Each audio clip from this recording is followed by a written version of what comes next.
The following is a presentation of iRacing.com Motorsports Simulations on LSRTV, the voice of sim racing.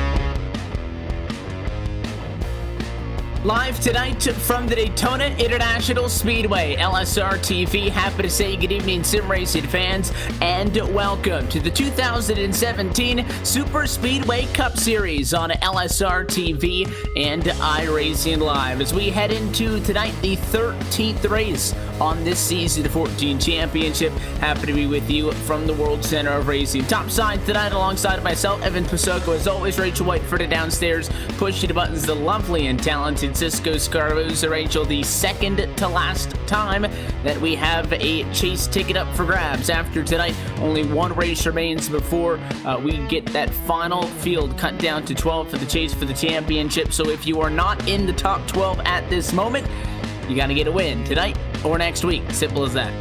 You certainly do, Evan. Good evening and welcome to Daytona, of course. And yeah, where better to end the run before the chase and the playoffs than at Talladega next week. Daytona, though, under the lights here, is going to be a very tricky prospect. These guys are going to battle hard. We're going to see some furious racing now as guys try and fight to get those last two spots. We take a look at the championship picture into tonight. There are 6 drivers in based on wins. Mark Jorgensen Jr. with 3 wins, Rodney Offer, Brandon Chaburka with 2 apiece, and then Passini, McKeechin, and Walker with 1 win apiece, which means that you've got 6 spots still in based on points. So the other 6 drivers, Corey Henry, Paul Servant, Rod Flagg, Ray Rittenau with the second, Brandon Cruz, Monsivice, and Andrew Berger, as of now, would be your 12. The difference between the last spot in on points at Andrew Berger and the first driver outside looking in, Derek Walker, is only 12, and there are much more than 12 points up for grabs over tonight's race and the next week's race. So there is a lot still up for grabs. And, you know, even you talk about somebody like a Monsivice in 11th or Rittenauer in 10th, they're not necessarily safe. It's about a 7 or 8 driver bubble there that's really going to have to get their A game going on here these next 2 weeks. And honestly, I think if you're in that position, going for the win and the automatic ticket may not be the best idea. I think what you might have to go for is points racing, which could be interesting. Certainly could be, and there are point spots available, and there are people in them. They could be knocked out, though. The points are pretty close down there. So it's going to be positions mattering, and to get points, Evan, you've got to survive the race. So we could see some very tactical racing in this one. Yeah, it is a strange dynamic, because if you don't go for the win, you decide to, kind of take it easy, get the top 5, get the points, but then by not going for the win, somebody a little bit further down the line gets that win, knocks you down a spot, you could fall out that way. So it is very difficult to kind of measure that in a live race situation. I don't think that you can realistically, Rachel, expect these guys to be driving with 5 laps to go, talking to a spotter or somebody and saying, okay, where am I in the points? I just don't think that's a realistic thing that can happen at plate tracks, considering you can see yourself gain 5 spots, the other guy lose 5 spots every single or other lap, and it's just not a realistic scenario. So a lot of it's going to come down to just kind of focusing on yourself, trying to get the best you can out of it, and then hoping that by the time you get back to pit road, you take a look at the points, everything matches up nice and good. So it does, of course, and it's going to be tricky, of course. These guys need to make sure they are there at the end, but one foul move can see you stuck back in traffic if you're too cautious. You're just going to be able to win that risk game, Evan, and risk game is what it is all about. They do have 1 fast repair, of course, which is very useful, but you don't want to have to use it too soon. And something else that's interesting to note, as far as schedule-wise, we will not be back here to the Daytona International Speedway until the 19th of May. We obviously have that final race of the regular season next Friday right here on LSRTV at iRacing Live, May the 5th from Talladega. That's when we go into our first round of the playoff, though. We have an off week, and then we actually kick off the round of 12 from Talladega. So I think that marks the only point on the calendar at which we will visit one track back-to-back times on the schedule. With that being said, tonight's 5-minute qualifying session has drawn to a close. Cars are on track for the 13th time this season. Let's go trackside with them. Take a look at your LSRTV starting grid. Pole position to the tune of 1/10,000th of a second.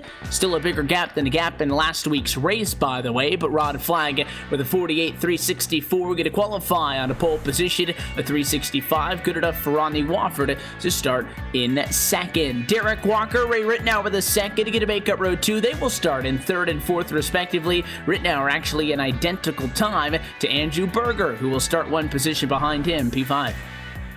Well, starting in 6th place tonight, Frank Basile the third, with Paul Savant starting alongside him in row number 4. Row number 3 even, with him alongside there, Seth the Merchant, Corey Henry, and Brandon Chaburko in 10th. Scott Warren going to start tonight at 11th spot. Joining him on row 6 going to be the number 1 Chris Pacini, who will roll from 12th. Unlucky number 13 tonight for Glenn Hedrick, with Ramon Evans at 14th and our very own Austin Coop in 15th. 16th place tonight is Kelly Dahl, also of LSRTV. Jason Altmans, Gary Champion, Nathan Davies in 19th, with Tom Dreiling in 20th.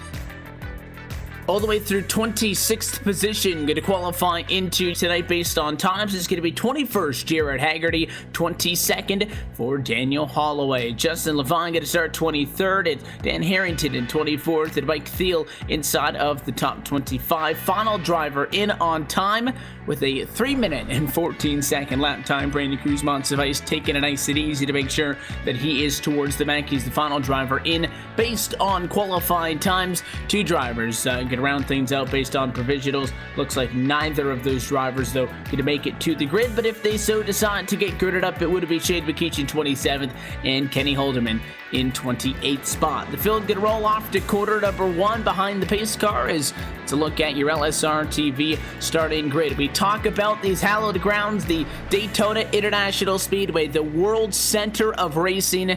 Same old song and dance as it has been about 7 times so far this season. 2.5 miles around this 2.5 mile Superspeedway. We've got 100 laps and we've got 250 miles on 31 degrees and 3 stories of banking. Certainly is, and whilst we get on the pace lap, of course, just a quick point. It looks like the 88 is retiring this year, Evan, so maybe Mark Jorgensen Jr. is gone. I know he's tuned it in, and the 88's taken off. Maybe trying to play hooky with these guys. Let them know. The good news is, talking about how critical these final couple of races are, he's got 3 wins, which is something that the 88 cannot say on the real world side of things. Jorgensen is safe. He doesn't have to worry necessarily about tonight, and he is well off enough into the points where he does not have to be here tonight to maintain his running in the top 25. He's got about 200 points back to drop it out at the top 25. So he will be good, and I believe that we're going to be seeing him back up track in 1 week's time from Talladega. But all eyes going to be up front of the field as the field rounds at a quarter number 4. Your Drive for Autism pole award tonight to Rod Flag. The number 10 Chevrolet going to be in control of the field. As the iRacing.com official pace car dives down, as always, we say that we're happy to have you with us at LSRTV and iRacing Live. American Ethanol, Green Flag and a Fly. We are underway from Daytona for the penultimate race on this Superspeedway Cup season, regular season, as we close in on a chase for the championship, and the field getting up to speed. First time to 1 and 2. Certainly do. The Lions keeping up this time. Normally at Daytona, Evan, we see the second line there, the outside row, drop back a little on the first start, and sometimes it restarts afterwards, but this time, big push early on, and it's a big drive forward by the 7 of Warford. Behind him, he's got friends in high places. Ray Rittenauer, the 94 of Basile the third pushing 2, and the 32 there of the Merchant going forward. These guys know points matter. They're working hard already. Very Clash-esque as we race under the lights tonight from Daytona Beach, Florida. First lap, going to go to that number 7 machine of Rodney Watford. We're hearing problems back in the pack for the 99 Chevrolet, though, of Kelly Dahl. The Forces.ca machine up into the outside fence, just kind of drifted away. Coming out of quarter 4, did get some right side damage, and he's in the fence again. Big problems now for the driver in 15th. Yes, and he is. Oh, he's up on his side. Caution is out now as multiple issues there for him. It could have been something we saw, of course, do it in the tri-oval. And I think he made contact with the 21, Evan. We'll try and get a replay of what happened there. I think I definitely saw. No, he just drifted up. No, he came up on his own, came back down the track. Yeah, major problems here for Dahl. Possibly some sort of steering issue. Yeah, hearing over the radio, Kelly Dahl talking about maybe that he lost a screen on that one. If you have one screen on your sim and it blacks out, it's absolutely impossible to know where you are. Sometimes if you have a 3-monitor setup and you lose the middle screen, you might be able to survive, but it's extremely difficult. You want to get that monitor fixed as soon as you can. And I mean, he hit the wall pretty hard, but it wasn't like that was an accident in and of itself. The problem was once he got into the wall again, couldn't get that screen back up and going in time. He couldn't get off the wall, and it just kind of got him stuck up on the fence, and that car actually ended up on his side and brings it a caution flag early on. Lap number 3 is where we are right now as we catch back up to the pace car. Certainly is. It's always one of those scary moments in sim racing. We had another car on the actual back down on the infield. I think someone spun out under caution there, so that's another fun one. But, Austin Coop. It was. Austin Coop doing donuts under caution for some reason as one of the other LSRTV machines making a really bad start to this race as well. That beautiful Crown Royal machine there looking gorgeous. I'd say what's scary. You think one monitor going out is, it's a replay here for Austin Coop going around. You tell you what, you think one screen going out is scary, Evan. Try it with virtual reality because you have no idea where you're facing. Yeah. No kidding, and I'll tell you what, we were talking about Kelly Dahl and Austin Coop, part of the LSRTV team not doing so good. I think Coop was doing his best Trevin impression there on the back straightaway, just forgetting what gear she was in and spinning it out under caution. The good news in this case is it didn't take anybody else out. The 53 just spins up down below the double yellow line. The bad news is it's going to cost him his positions in line, and he lost all the track position, so he is actually going to bring that machine down pit road and for extra measure overshoots the box. So a little bit of a rough moment in the caution for Austin Coop, who's going to try to get back out there. He's not the only driver down pit road, though. Handful of other drivers in for service. Tom Dryling, Jason Altmans, Daniel Holloway. Looks like Kelly Dahl, Gary Champion, Dan Harrington, Justin Levine, Mike Thiel, Brandon Cruz, Monsivice and company. Basically that back half of the pack just coming down, topping off, taking tires. Yeah, they certainly are. And early days, so just making sure these guys are topped off and ready. There's no real tactics at play this early on in the race, but you know what? Offsetting that pit stop, if we go green, every little helps. Because if you can go later in the green flag stop sequence, there could be an issue, and well, you can save yourself some time. So it's always a great idea to try and get yourself in that sort of position.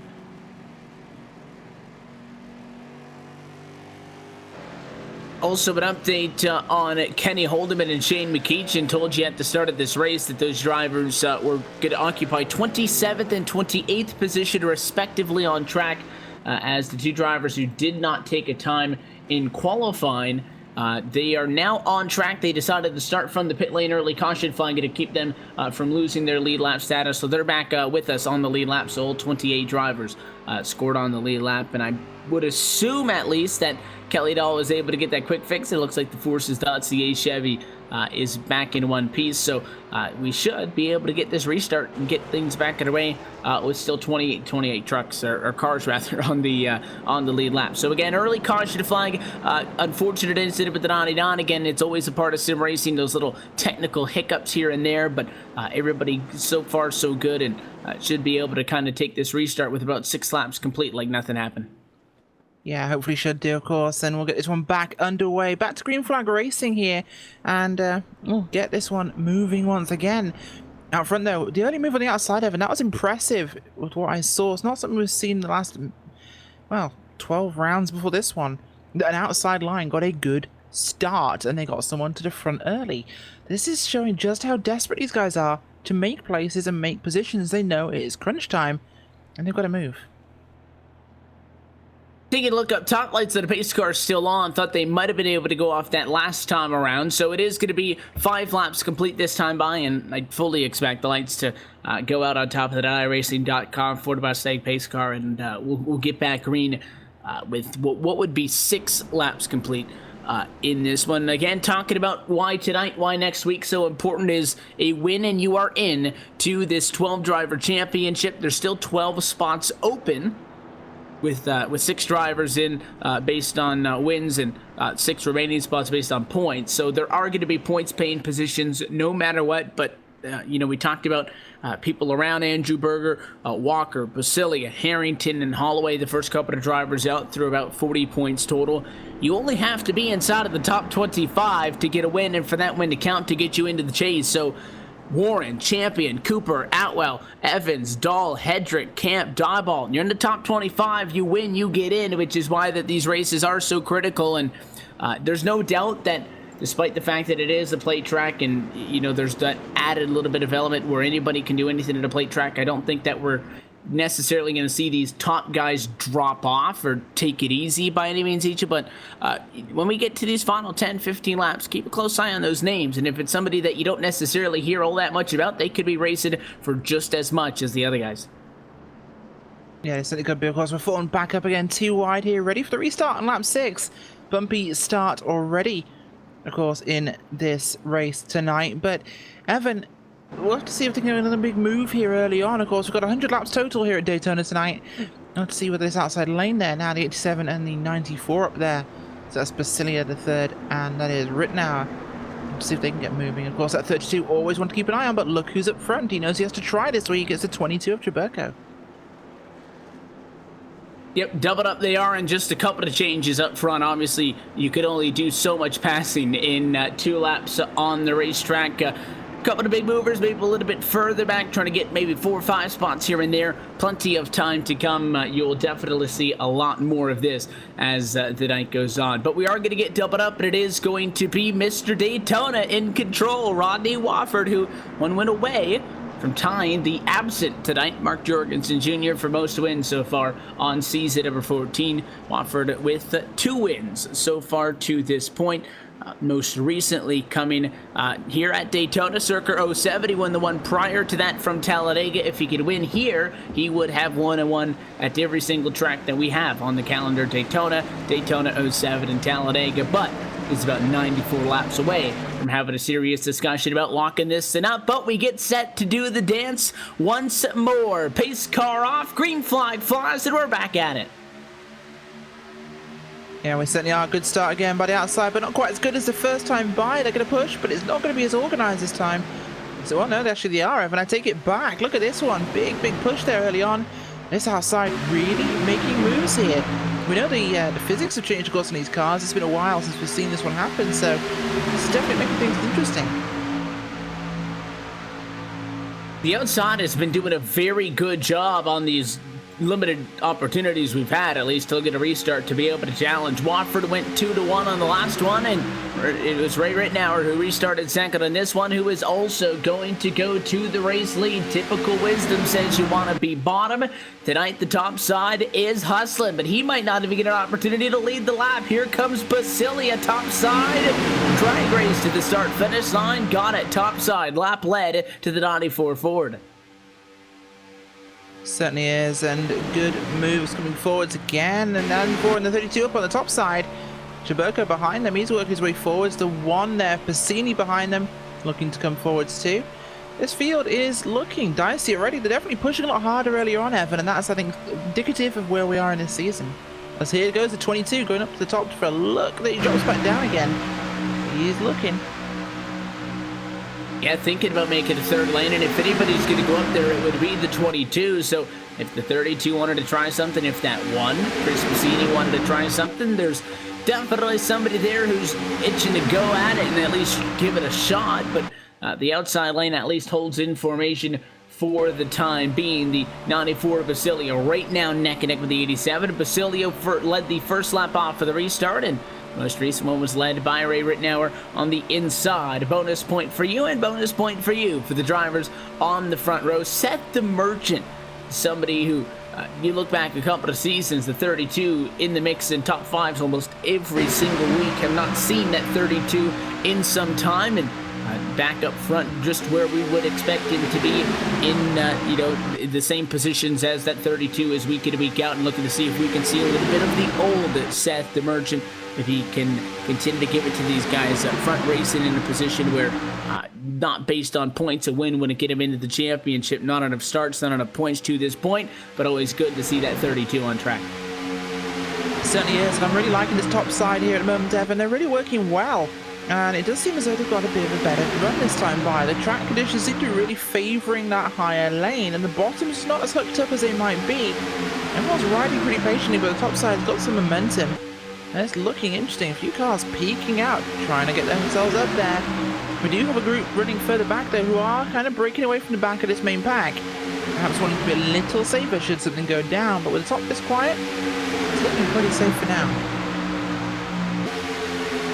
Going to be 1/10 distance this time by 10 laps complete tonight from Daytona. Happy that you're with us on LSRTV, on iRacing Live, and also joining us on Facebook Live tonight for the 13th race of this Season 14 Superspeedway Cup Series Championship. You can find more information on the Superspeedway Cup Series online at superspeedwaycup.com. Or you can also go to superspeedway.club for more information, because hey, we are starting to close in on what is the most exciting part of the season, as we see the Donati Ford Basilia make a move for the race lead at lap 11, but that also means that the season is technically winding down. A new season not all that far on the horizon. If you want to get yourself out onto the racetrack, that is the place to be, superspeedwaycup.com. Now to Merchant, going to get an opportunity to try to work the outside of the racetrack. It's the 22 at Chaburko behind you. I'm not sure if I would go as far to say, Rachel, that Chaburko is the first guy that you would want behind you, but you can definitely ensure that you're not going to complain about him not being aggressive enough, but we're wrecking behind. Walker spins at a corner number 2 and into the wall. Well, you said it and it happened, and it wasn't him this time. But he is in a prime location. We'll get a wind back and look at what happened there. And the 20 car of Derek Walker goes around in turn number 2, I think that is. No, it was actually the middle of 1 and 2. That's unusual, because I've never seen a car do that before. It's actually coming off turn 2 here. And it looked as though breaking the fourth wall of commentary here, but I saw that 24 car of Berger glitch a little bit there, Evan. He seemed to like twitch about a little bit. Netcode probably a thing, and up he went into the outside barrier. It's either that or the left tire blew, and we haven't been made aware of that feature. But it just, yeah, I mean, you can see the left rear snap up the hill, and at that point, there's really nothing that either of those guys could have done. I don't think that you can't blame Walker. He wasn't pinching him down, and you can't blame the 24. It's not a racing deal. It's a sim racing deal. And, Walker ends up into the outside fence, an unfortunate accident. Good news, if any, that we can pull from that is it's a one-car wreck. Could have been a lot uglier coming off of the corner. It was actually a bigger wreck than that, of course. 6 and a few other cars also involved behind them, trying to avoid them. And, a couple of cars a little bit scratched up. Yeah, it's a tricky part of the racetrack to be able to get by, scot-free. Haggerty already down pit road is going to accept the penalty to come down and try to get a little bit of extra time to get that car fixed. He, the 3 and the 36 with the 06, I think, with the drivers that were involved post-mortem, if you will, after the caution flag was already out. They couldn't get things checked up, at about halfway down the super stretch, those guys got junked up. But for your race leaders, pit road to be open, everybody down, led by the 94. Yeah, they certainly are, Evan, and normal pit stop's going to be in here. Probably 4 Goodyear tyres, Sunoco race fuel, and they'll be back out on track. We'll see who wins that race off pit road. They come into the box at 94, way up against that pit road wall, spending a lot of time stationary in the pit box. Looks like he went with just fuel only after he overshot it, and he's going to lose track position. First driver off of pit road. It's going to be Dan Harrington, the 82, though. He drove straight through. He did not decide to come down for service. So I think what's going to happen, Rachel, is first driver off of pit road is actually going to be Shane McKeechan. He also drove through pit road. He actually missed his stall. So let's look to the third driver. Was it Seth the Merchant? Yes, it was. Fuel only. We'll see if he comes back down again while Stefan goes and answers his phone, and we'll see whether this one ends up being a thing or not. But it's going to be interesting to see if those guys that missed their box come back down again or gamble. And we are only on 14 laps. It's looking like half a tank, so I'd be coming back in if I'd missed. Yeah, it looked like Haggerty intentionally drove through so that he could come back and pit at the one to go. McEachin definitely made a move towards his stall and just made the move too late, and I think that was definitely not by design, and I would expect both of those drivers to come back down pit road. And if you wanted tires, this was not the stop for you, because we saw the Merchant come in and just go fuel only. The 94 might have been planted on tires, but because he overshot the box, had to shift it in reverse to get back into the pit stall to be able to allow to take service, he went with just fuel only. So the first driver on fresh rubber going to be Chris Bassini, who went with just 2. So nighttime race tires obviously not at a premium. Certainly, but one thing I'm quite interested about is that Brandon Chaburko, who did take tires, who was running in 4th originally, he has dropped way down your order. You'll see him now down, I think, in 12th place here, Evan, so that's a big change. Yeah, tough break for the 22, and we're going to see if that pays off for him. Came into the box, did go with 4 tires. He came down pit road running behind the 12 came in behind him. You could definitely see, Chabert goes into his box before Corey Henry even enters his box, and a 12 sneaks in, goes 2 tires, and gets out and leaves in front of Chaberko. So there's no doubt that 2 tires is going to be shorter on the pit stop. 2 tires versus 4 tires, probably a 5-6 second difference on your total pit time delta. I'm liking the 2-tire call. It could be proven wrong. We'll see if Chaburko gets up to the pack, and I think the 22 could make up that time without the fresh tires regardless. There's no doubt that he's going to be aggressive, but I think that based on what we've seen so far, didn't run that many laps on these first couple of stints. I like the call to come in and get fuel, but I also like the call to go with 2 tires. Certainly do indeed, and our resident expert Mark Jorgensen Jr. is saying his money is still on Chubhart for the race win in this one, but I think I'd probably be more likely to call him Charvik than Chubhart, but we'll see. We'll submit formal nickname applications. Yeah, we might have to later on. Anything better than that, I don't know. Chubhart sounds horrendous, but we'll go with that. I believe it's self-titled though, so it is. But at the same time, you got Martin Jorgensen Jr. and Junior in the 88. So as the pace car will pull down this time by, Evan, over to you. To each its own, nonetheless. Through all of this, how about Justin Levine? Because he is going to be in control of this restart. Green flag flies underneath the flag stand. We go back and away from Daytona. Top 2 drivers deciding to stay out completely. We've got 2 tires on row number 2, and we've got 4 tires outside the top 10. Let's see how it all plays out. We certainly will here, and Chaburko's making his way forwards already. 21 drops down in front of him. A bunch of cars moving around up front as Holloway got 26 car looking for the race lead with 32 of the Merchant on the outside line. Bassini behind him, so some fast cars up front. We'll see what they can do here. Of course, Wofford behind the 94 of Brasilia the third. We'll see if they can get themselves forwards, but right now, new faces at the front. The 17, the 26, the 28 car. McEachin from the very back now to third. Quick move forwards for him. Yeah, the 17, 26, and the 28 started 23rd, 22nd, and 27th, respectively. So they've made up quite the time. In a perfect world, their strategy works out where we go another 13 laps, a caution flag comes out, and then they get the pit with everybody else on cycle, and they're up front. But these guys, again, because they didn't come down at all, they cannot go as far on a fuel run. In fact, they can only go about half as far as everybody else can. So this strategy would require a caution flag to come out to come to fruition. Certainly would, of course, and well, the caution flag may fly at some point as everyone goes single file. The 26 is going to drop all the way back in the sucker hole there. As, well, cars looking to jump out to help, then decided against it. So, outside line not really working there. Consider the third actually moved out with the Merchant. Could be an outside line trying to form there up towards the front as they're going to try and take advantage of McEachin and Levine. And they commit. This could be interesting. Yeah, the 10 Michelin flag up on the outside of the racetrack going to work with them. The problem is if these guys get any momentum, they're not going to lead the outside pack, and you see it right there.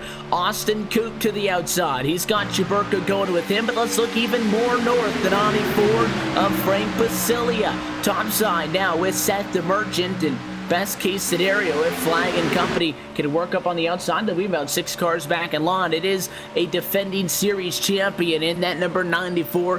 Frank Basilia has been looking for quite some time, though, to go back to Superspeedway Cup Series Championship. Victory Lane did so way back in Season 6, once and only, but he is one of your past champions in this league and is always competing for a win week in and week out. He is one of the drivers who, at this moment, talking about just how good Basilia has been, not on the championship grid. He's 2 spots out of the final spot in on points. He has to make up 21 points over the next 2 weeks. So he does, and that's quite a lot of points to make up, and a tricky mountain to climb, so we'll keep an eye on his progress, of course, after this round, and going into the final one, what he needs to get to get himself in those points-paying positions for those grid spots. But this outside line forming up, 94, 32, 1. I'm going to go forwards as the inside line starts to cycle through as well. Look who's working his way forwards again. That 22 car is edging again closer to the front. This seems like an every week occurrence, Evan. And I'm not entirely convinced it's the 4 tires. It might be a little bit of it, but Jaburka can go to the outside, try to make it 3 wide for the race lead, drop back to 30th, and come back up front. So don't look too much into that as far as what those tires may mean. Definitely take it, as information as far as what tires are doing tonight, but just take that stat with a little bit of a grain of salt as Jaburka's been able to work himself back into the top 10. Big push for the race lead by Shade McKeechin. He goes bottom to top, and the assist going to go to the 94. Nice and easy. McKeechin, new race leader, lap number 21, as he steps down to the inside. Certainly is, and wow, the outside lane there forming strong here as the 22 does hop up there. And side by side we have Blaney twins on the back stretch there.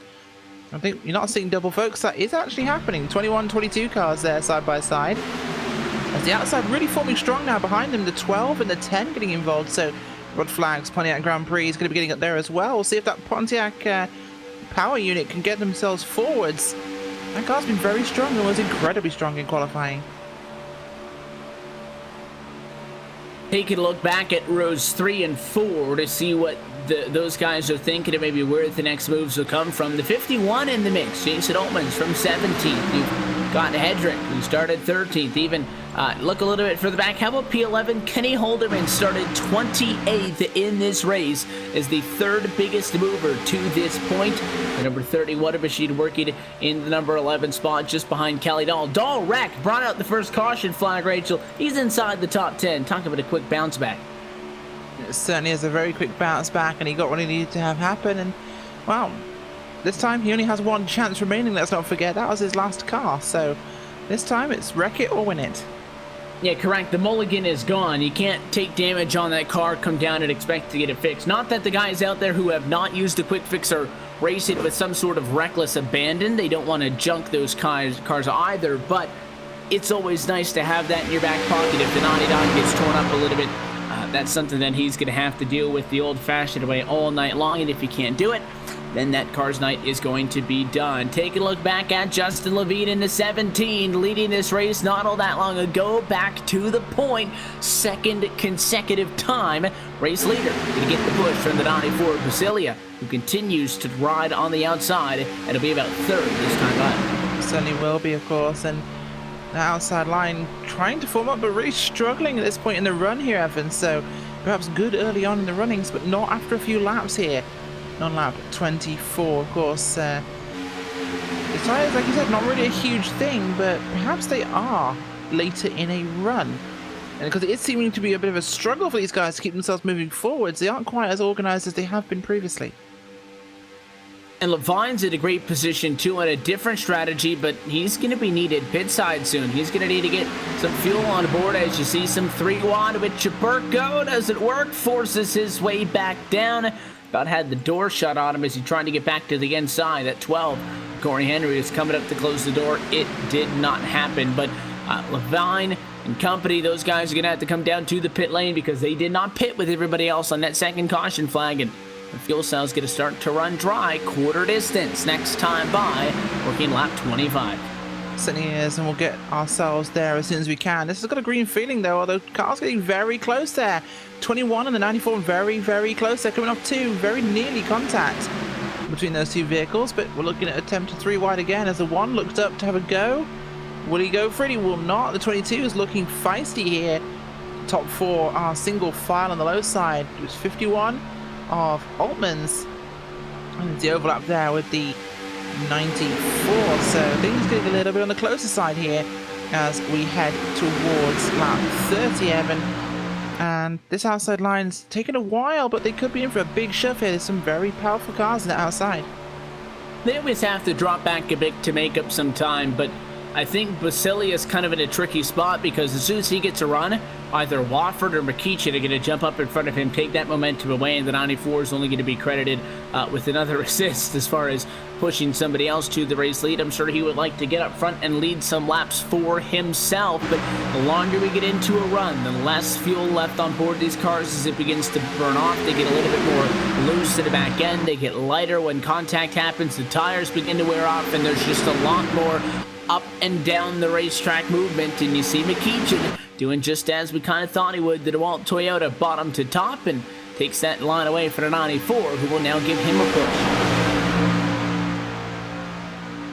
Certainly is up there as these guys doing what they can to get forward in this one. Things getting tight at the front here at Daytona. Top 10, 2 wide in this one as a bit of fanning out happens. Some options for 3. Do they realize they're 4 wide there on the backstretch?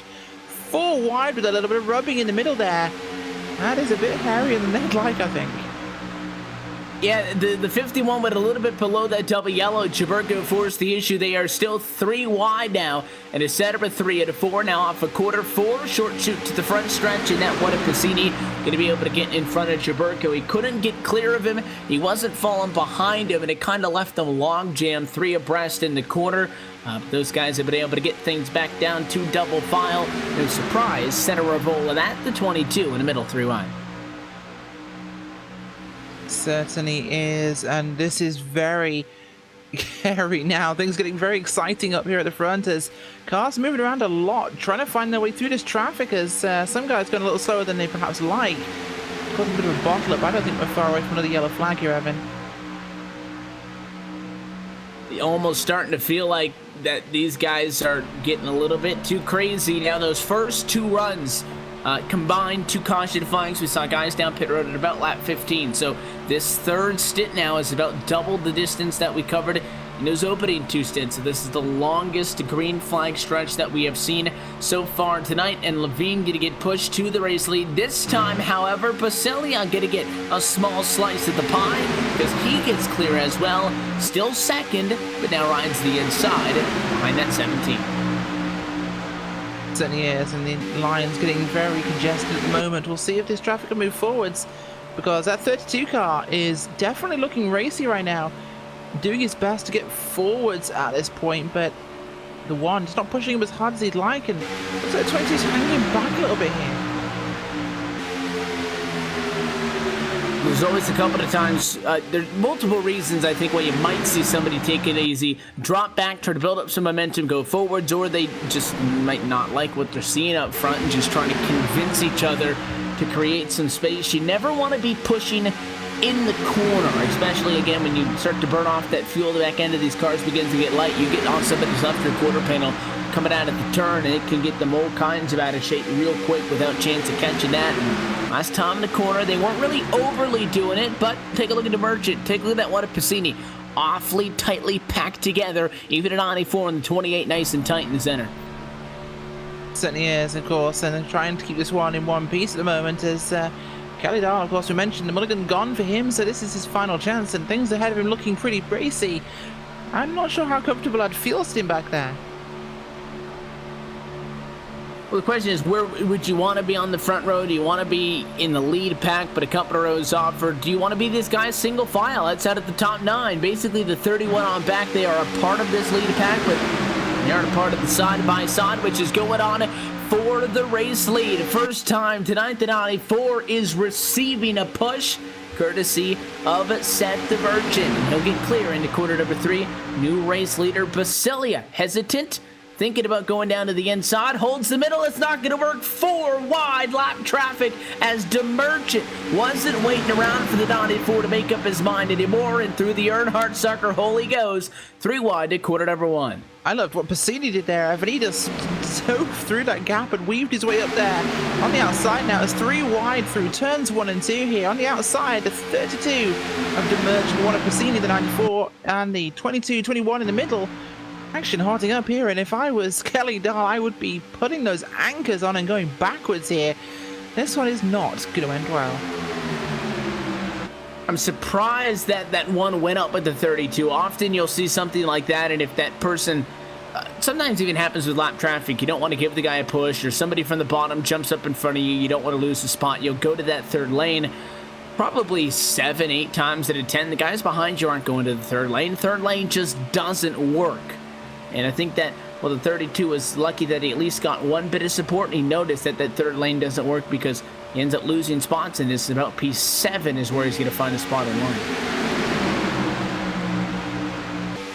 Certainly is, of course, and things filtering down a little bit, becoming a little bit more patient right now as this one is cycling through here, but the action is getting very ferocious here. 33 of 100, a third distance completed here, Evan, and well, the tempo's picked up. Not only do we have to start worrying about the drivers who did not come down pit road to get fuel earlier, but starting to get on the long run to the point where we have to start worrying about the guys who did come down pit road. Stretch to the green flag stretch to now nearly 20 laps since last time we were down at caution speed, and have had a good battle for the race lead constant since then. It is Levine in control at the moment. Basilia led last time by. The 94 as an opportunity to come topside and challenge to the start-finish zone. Very similar to what we saw in last week's finish. These guys tied at the line on the iRacing scoring, which goes to the 1/10,000th of a second. That was not accurate enough, and had to go to the photo finish to show you guys that one. If you have not seen that finish, make sure you check it out. But here comes the drivers who stayed out. Levine McKeechan down pit road, lap 34, and spinner behind the 26 of Holloway locks him up on pit road. He certainly did. Daniel Holloway there getting it turned around, entering pit road, but manages to hold on to a bit of a half spin there, Evan. He holds on and manages to drift that car. 10 out of 10 for the drifting effort there as he gets himself going again. We'll lose some time, but at least his car's not bent. And the good news is, he's flat spotted the tires, but he was down pit road. I assumed that he was going to be getting tires anyways, but he was a little bit behind the 17 to 28, the 17 to 28 of McKeechan and Levine. They're going to be able to lead pit road together, which is good news. They obviously would prefer to be in a pack, but if those two of them can draft together, they won't lose as much time per lap as they would if they got separated. But, you know, it is not good for Holloway. He wasn't with those guys. I don't think he was going to be able to keep up with them, but that spin probably cost him about 5 or 6 seconds or so. Certainly has, of course. I want to keep his eye on that one, of course, and will not want to continue those mistakes, of course. As I keep saying, of course, as the field gets going again, and we are very busy up in front again. The traffic has really packed itself down. Basilia the third, Jaburko, that front row, they've worked themselves through this one. We'll be seeing those guys headed towards pit road at some point soon, Evan. I believe in the next maybe 4, 5 laps. Tight squeeze with the 26 that time. He's going to go to the apron to try to get out of the way of your race leaders, and pretty wide, going to make it work nonetheless. So coming down pit road takes a lot of time, and Levine and McKeechan didn't really drag the brakes at all to hang out for that 17, and it's going to cost both these guys. Here comes the race leaders, both of them getting set to drop a lap down. Certainly is, and wow, these guys will be pushing their way around this one, dropping down the middle line, getting past that lap traffic. On the high side there, the 17 car will go a lap down. Justin Levine there as the traffic filters through. Oh, not a good place to have 2 lots of lap traffic, Evan. In fact, pretty bad racing etiquette there. You want to see if you've got 2 lap cars.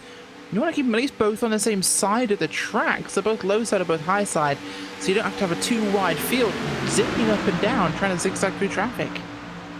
It just kind of puts you in a four-wide scenario that you don't really need to be in. And now what's interesting is sometimes we'll see a lap car actually not go to the apron but just hold the bottom lane, and that's going to force the pack to go up to their outside. And oftentimes it's not the most courteous of moves by the lap car, but it is a good way to get them to blend into the lead pack. Well, Mikichin is the one who left Justin Levine. When they left pit road more or less together, they both got lapped. Levine stayed high through all of that. He's actually passed Shane Mikichin. Mikichin had to slow down a lot more to keep that car on the apron when the field went by. And now Levine passes him for what is going to be the lucky dog spot. Caution, though, in front of them, and big contact. It certainly was, and it involved the 10 of Rod Flag. That Pontiac Grand Prix is hard in the outside wall there. We're going to replay for you here on LSRTV. As the 79, no, he came up. Rod Flag came up on the 79 car, turns himself around the front end and into that outside wall hard. 2 cars involved, 3 cars is all I think as well. Coming in late to the action, the 82 got a slice of that as well, Dan Harrington. So it's Harrington, it is Rod Flag, and I believe also 79 car. Warren, 76 car, Scott Warren. Yeah, he was the one who got chopped off by Rod Flag. Warren held his line, wasn't overly pinching. I think Flag just drifted up that slightest bit and got hooked around. And extra relevance to the point I was talking about with Justin Levine and company, because, again, he was the lucky dog and would get his lap back over Shane Mikichin. The problem is both of those drivers actually ended up in the grass. Levine wasn't in the accident, but he self-spun trying to avoid it, and I believe that means that he'll get a off-track penalty or an incident point, and I think that might disqualify his eligibility of getting the lucky dog. Nonetheless, we will take a look at our race leaders who got up to the iRacing.com official pace car and are back down pit road for the second time at lap 39. Perfect timing here, of course, Evan, because these guys were about to come down for green flag stops, so this is ideal for your leaders. They'll get to keep position, we get to keep the field bunched up again. Time to go racing. As, oh, look at that, the 32 car, we'll try and get the camera on him. The Merchant is going to have a tricky time getting out of his box as he parks basically nose into his crew. First gear gets it spun up and gets around as he will still get off pit road first. Hugely impressive there by Seth the Merchant. Going from facing the pit wall to turning around and getting off first. That is the first time I've seen that, Evan. Yeah, and he had to give it too. That car was sticking the back end out, trying to get it up to speed. Two-tire calm, going to keep Seth the Merchant in the race lead. As we pace, though, under lap number 40.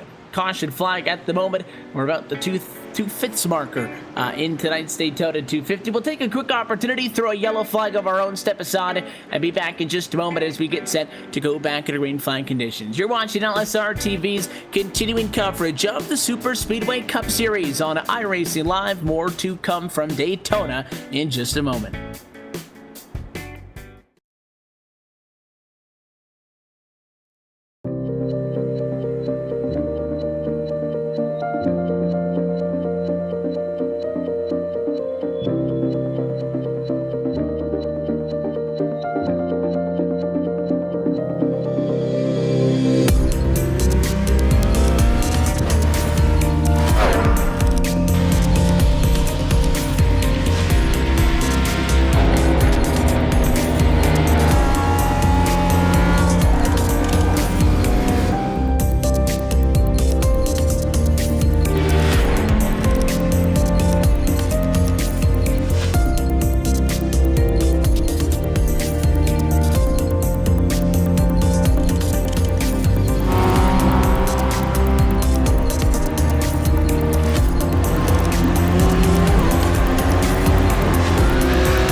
The NASCAR Peak Info Series, powered by iRacing, is the premier NASCAR esports series featuring the cars and tracks from the Monster Energy NASCAR Cup Series. The 2016 campaign saw a return to the top of the mountain by Ray Alfalla as a three-time NASCAR World Champion. The march to that championship was not easy, though, despite the fact that Ray Alfalla took home the most points in series history.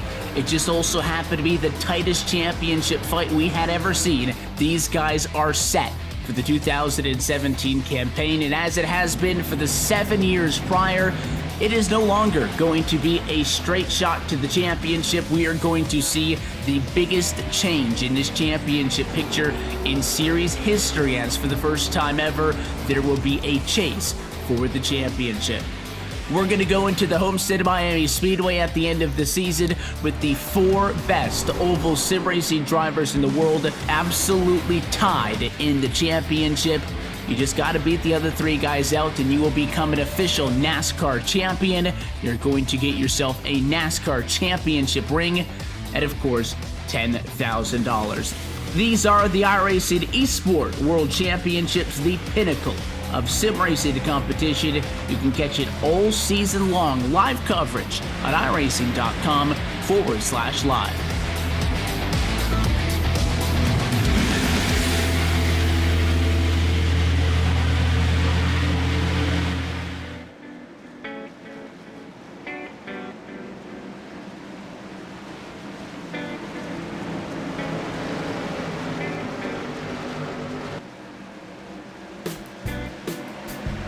Back live from Daytona, American Ethanol Green Flag flies once again. We are back underway. 42 laps now complete. But Daytona International Speedway race leader Ramon Evans, after that cycle of pit service for all your race leaders, the 83 electing not to come down pit road under the caution flag with everybody else. He actually pitted just beforehand with 2 tires. Therefore, he's able to cycle through to the race lead. First time we've seen the 83 Toyota in control. He started back in 14th, Rachel. So he did. Good run here for Ramon Evans under that safety car period, as Seth the Merchant is up there on the outside lane. Not as good a start this time by. They were not hooked up here, and that's going to be a problem for them. But yeah, they are dropping right back, Evan, in the early going.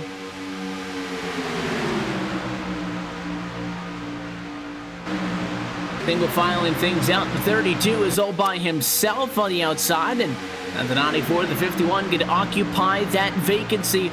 Good move there for the second and third drivers in line to move it away for the 83, because then that guy on the inside loses some speed there, and you can obviously get the jump on the upper hand.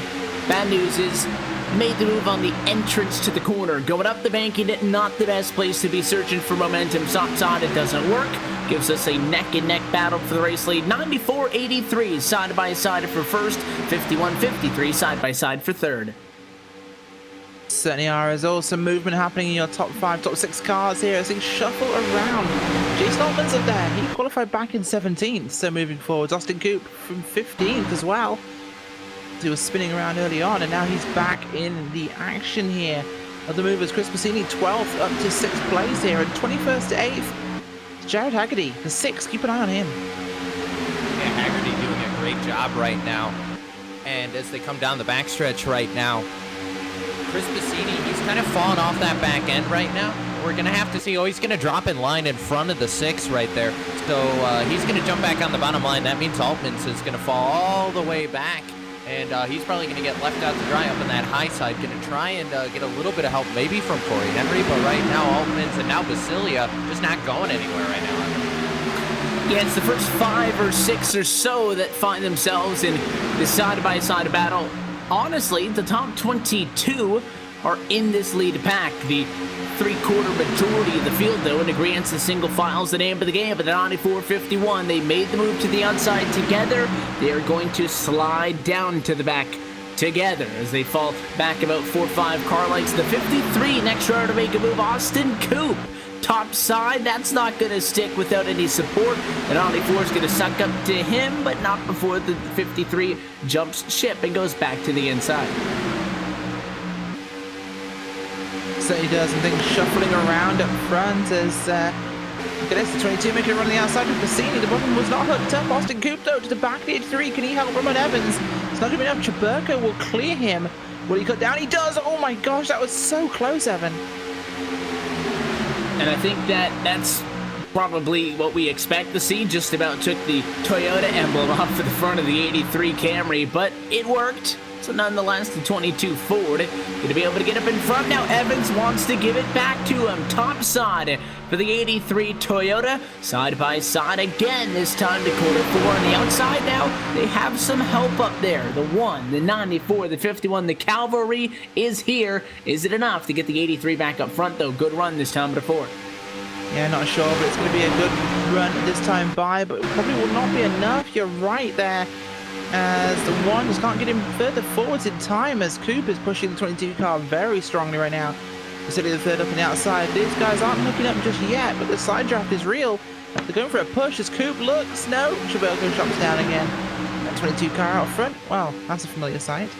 Yeah, and Austin Coop now going to go to the bottom side. Meanwhile, Ramon Evans going to go up to the top side. They're going to make it 3 wide. And looks like Chaburko's going to get stuck in the middle. Here comes a little bit of help from Chris Bassini. And as a result, Evans thought he had the move. No, it's not going to work. Contact with the 1 of Bassini. He's going to hold on to it, and that was close. They keep it straight, though, and it almost went wrong for Bassini and Evans there. All the way to the back almost. That 83 goes. He's still on the 3rd lane. Tried to get in front of the 50 revoltments. It did not happen. And he is going to go all the way to the back. DeMerchant going to get to his inside. The 21 going to get to his inside. And just like that, you go from top 5 to now outside of the top 17, 18. It might even be all the way down to P20. By the time he gets the water wings inflated and gets back on the gas, he continues to slide. One mistake can cost you that much. He was leading this race 4 laps ago. Yes, it was, Evan, and up there, that's shaking around already. Look at this, the 6 of Haggerty going forward, 21st now into 2nd place. Talker and Corey Henry, your points leader up there as well. Getting himself some more in the bag. There's the 1, the 22, and the 94 on the outside. Going to try and get that move made going forwards here. Things a little bit stale on the outside, though. That lane just not hooking up just as right now. And Haggerty on the bottom side trying to push Austin Coop. Coop currently your leader, and up on the top side they're trying to get it organized. You see Basili up there working with Bassini, working with Chaburko. Now here comes the 7 of Walford. He can't really decide whether he wants to go to the top or the bottom. Also, here comes Tom Dryerling. Where did he come from? The Lowe's Chevrolet down on the bottom side, as well as the 12's gonna get really close to his DHI teammate right there. They're gonna hold on to it, and everyone getting super close. Here's Haggerty gonna jump to the outside. Look out, Chaburko. Going to be 3 wide here with lap traffic. That 10's going to have to hold the outside. There's 2 ways that you could read this. Either A, everybody's really comfortable with each other, and that's why they're getting so tight on each other, or B, it's just absolute chaos out on the racetrack. It is halfway, though, so you never know just what is going on in the heads of these guys. Look at Chaburko, tries to walk the 53 all the way up the hill. Not going to be able to go to the inside. There goes Bassini, 3 wide for 2nd.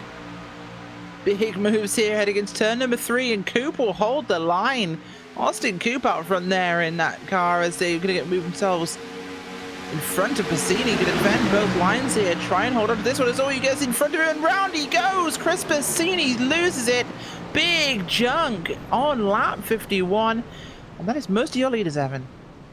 6 gonna get damaged as well. Haggerty got tagged and still wrecking. Hard hit after the caution for the 10 of Rod Flagg, who had just gotten lapped.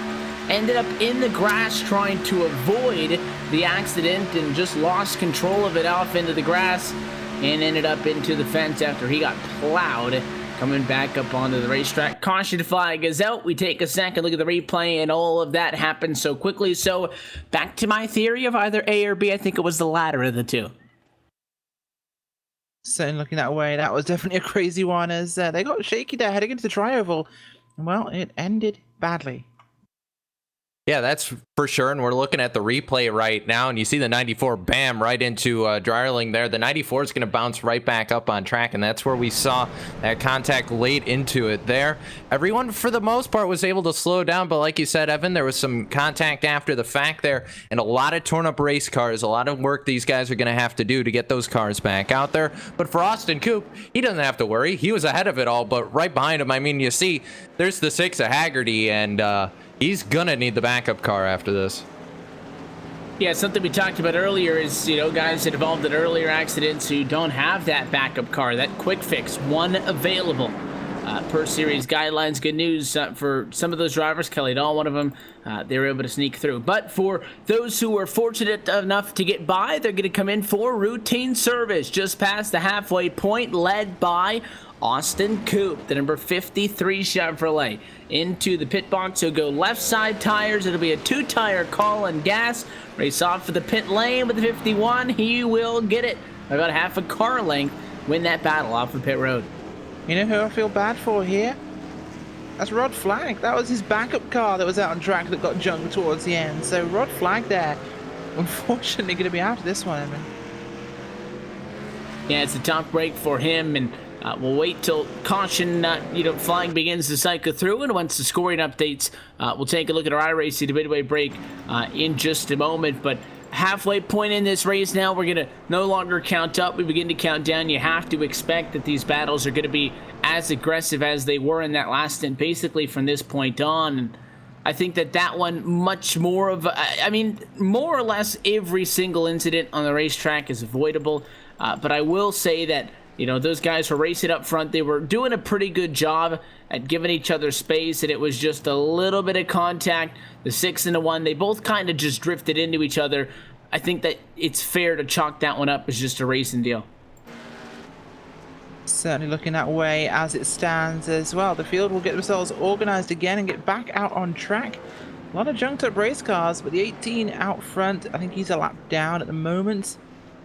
No, he is not. I believe he's actually in order. I don't think he's been down pit road.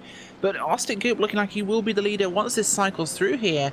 And that could be interesting because the cars behind him, there aren't many who are still in a very good position. Corey Henry just leaving pit road with damage. Jason Altmans is out track, so he'll be second place here, Evan.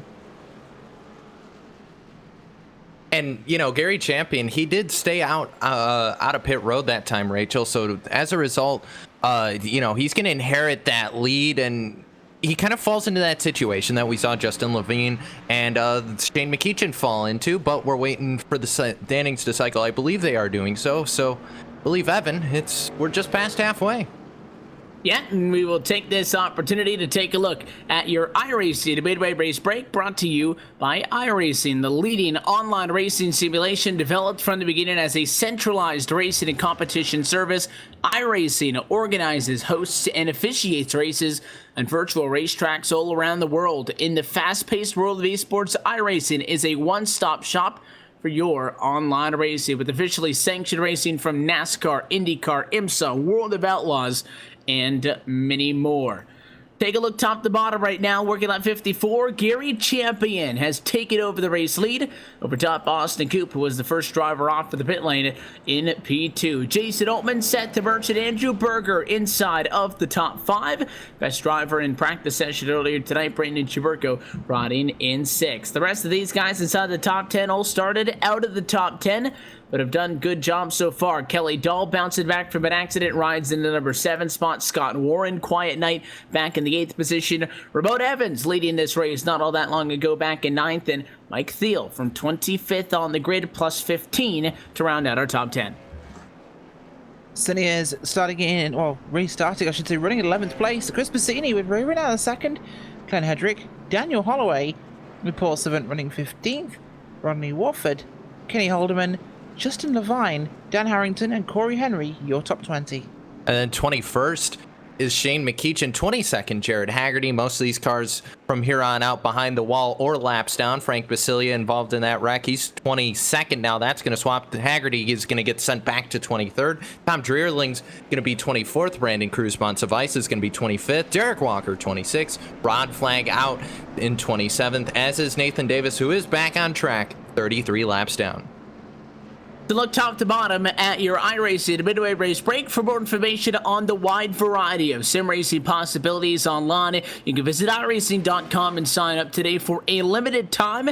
You can go to iRacing.com/World of Outlaws and take advantage of an exclusive promo code. You can get yourself a 1-year iRacing membership for over half off, or if you just want to give iRacing a try, you can get a 3-month subscription for less than $5. There's really no excuse to not do it. Again, that's iRacing.com/World of Outlaws, and that is available for a limited time only. Through all of that, we have been able to cycle through this caution flag service, and we are ready to rock and roll once more. Going to be 55 laps down, 45 laps to go, and it always seems on these cycles of service under the caution that there's always one driver who ends up staying out, or somebody who is able to sneak their way through. Gary Champion, it was 23rd at the moment of caution.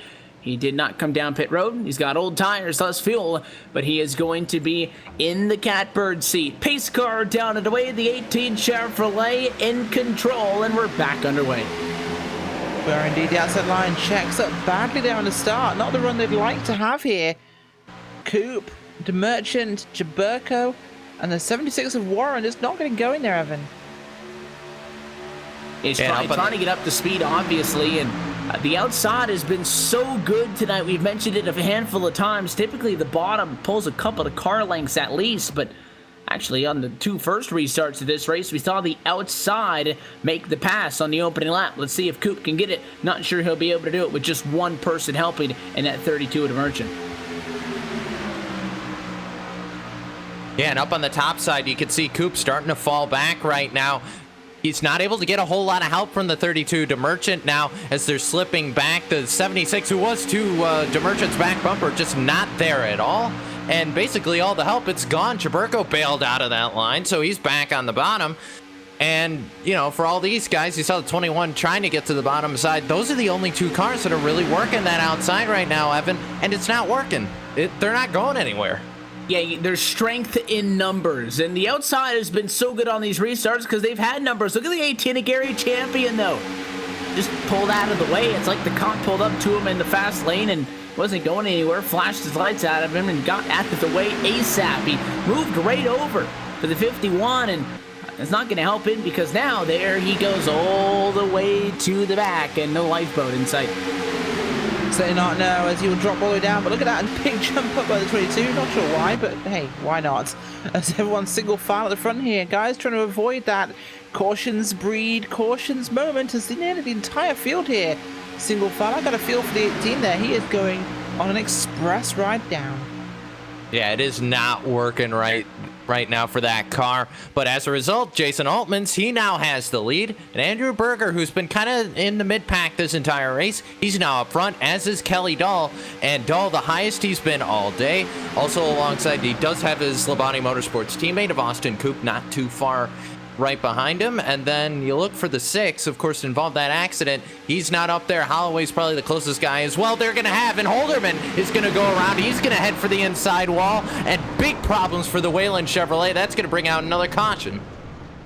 Thought we might have been able to go without the yellow, but Jaburko on the outside, actually the 21 to Glenn Hedrick, those cars look identical, but 21, not the 22, came down a little bit, got him on the right rear quarter panel, and the 31 goes to the inside from that contact because obviously he made a very quick reaction, drove the car to the bottom, and almost got her back. He snapped it back, but that car kept drifting to the inside and pancaked it driver's side first. And I think once he ended up on that entry to the pit lane is where the caution flag was triggered. The 87 out in the grass with him. Brandon Cruz Monsivice at a 54 also went around up on the racing surface, which may actually be the official cause of the caution.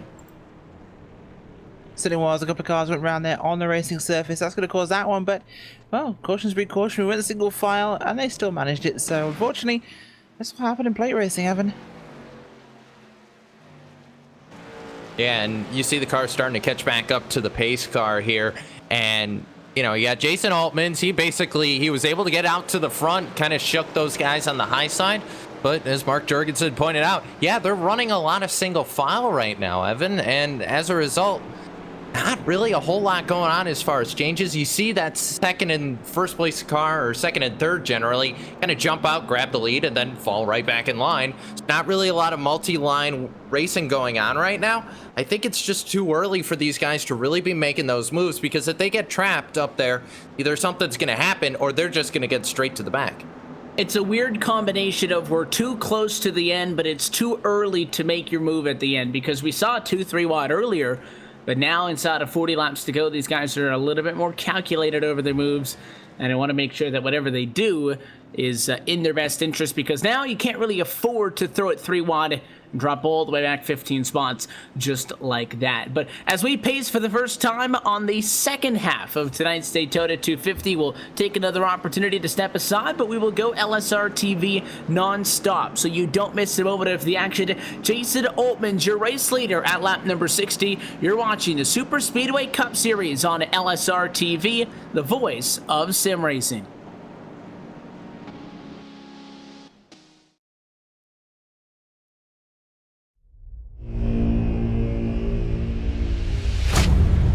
Get ready, going green. Green, green, green.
I actually, really enjoy dirt racing. Feels good to get in the car, and we have, great cars and engines and things at KKR, so it's nice to drive a fast sprint car.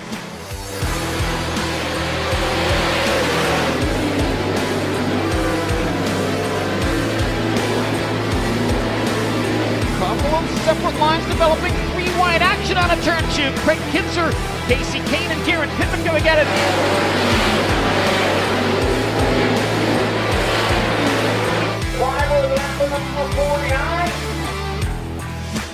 I think the differences between, NASCAR and the sprint races on dirt is just a much different mindset. The way you drive your cars, the setup, the feel you're looking for.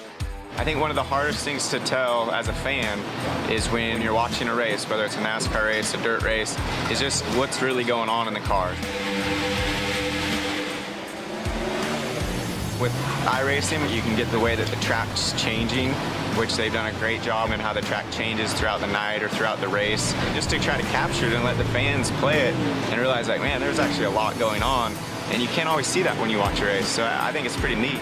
It's, enjoyable for me, but at the end of the day, it's actually much of a simulation, and there's a lot of ways that you can learn from that. And, early on, it was neat to look at the Cup tracks that I was going to, places that I had never been. So I think it kind of gives you a head start leading into a weekend.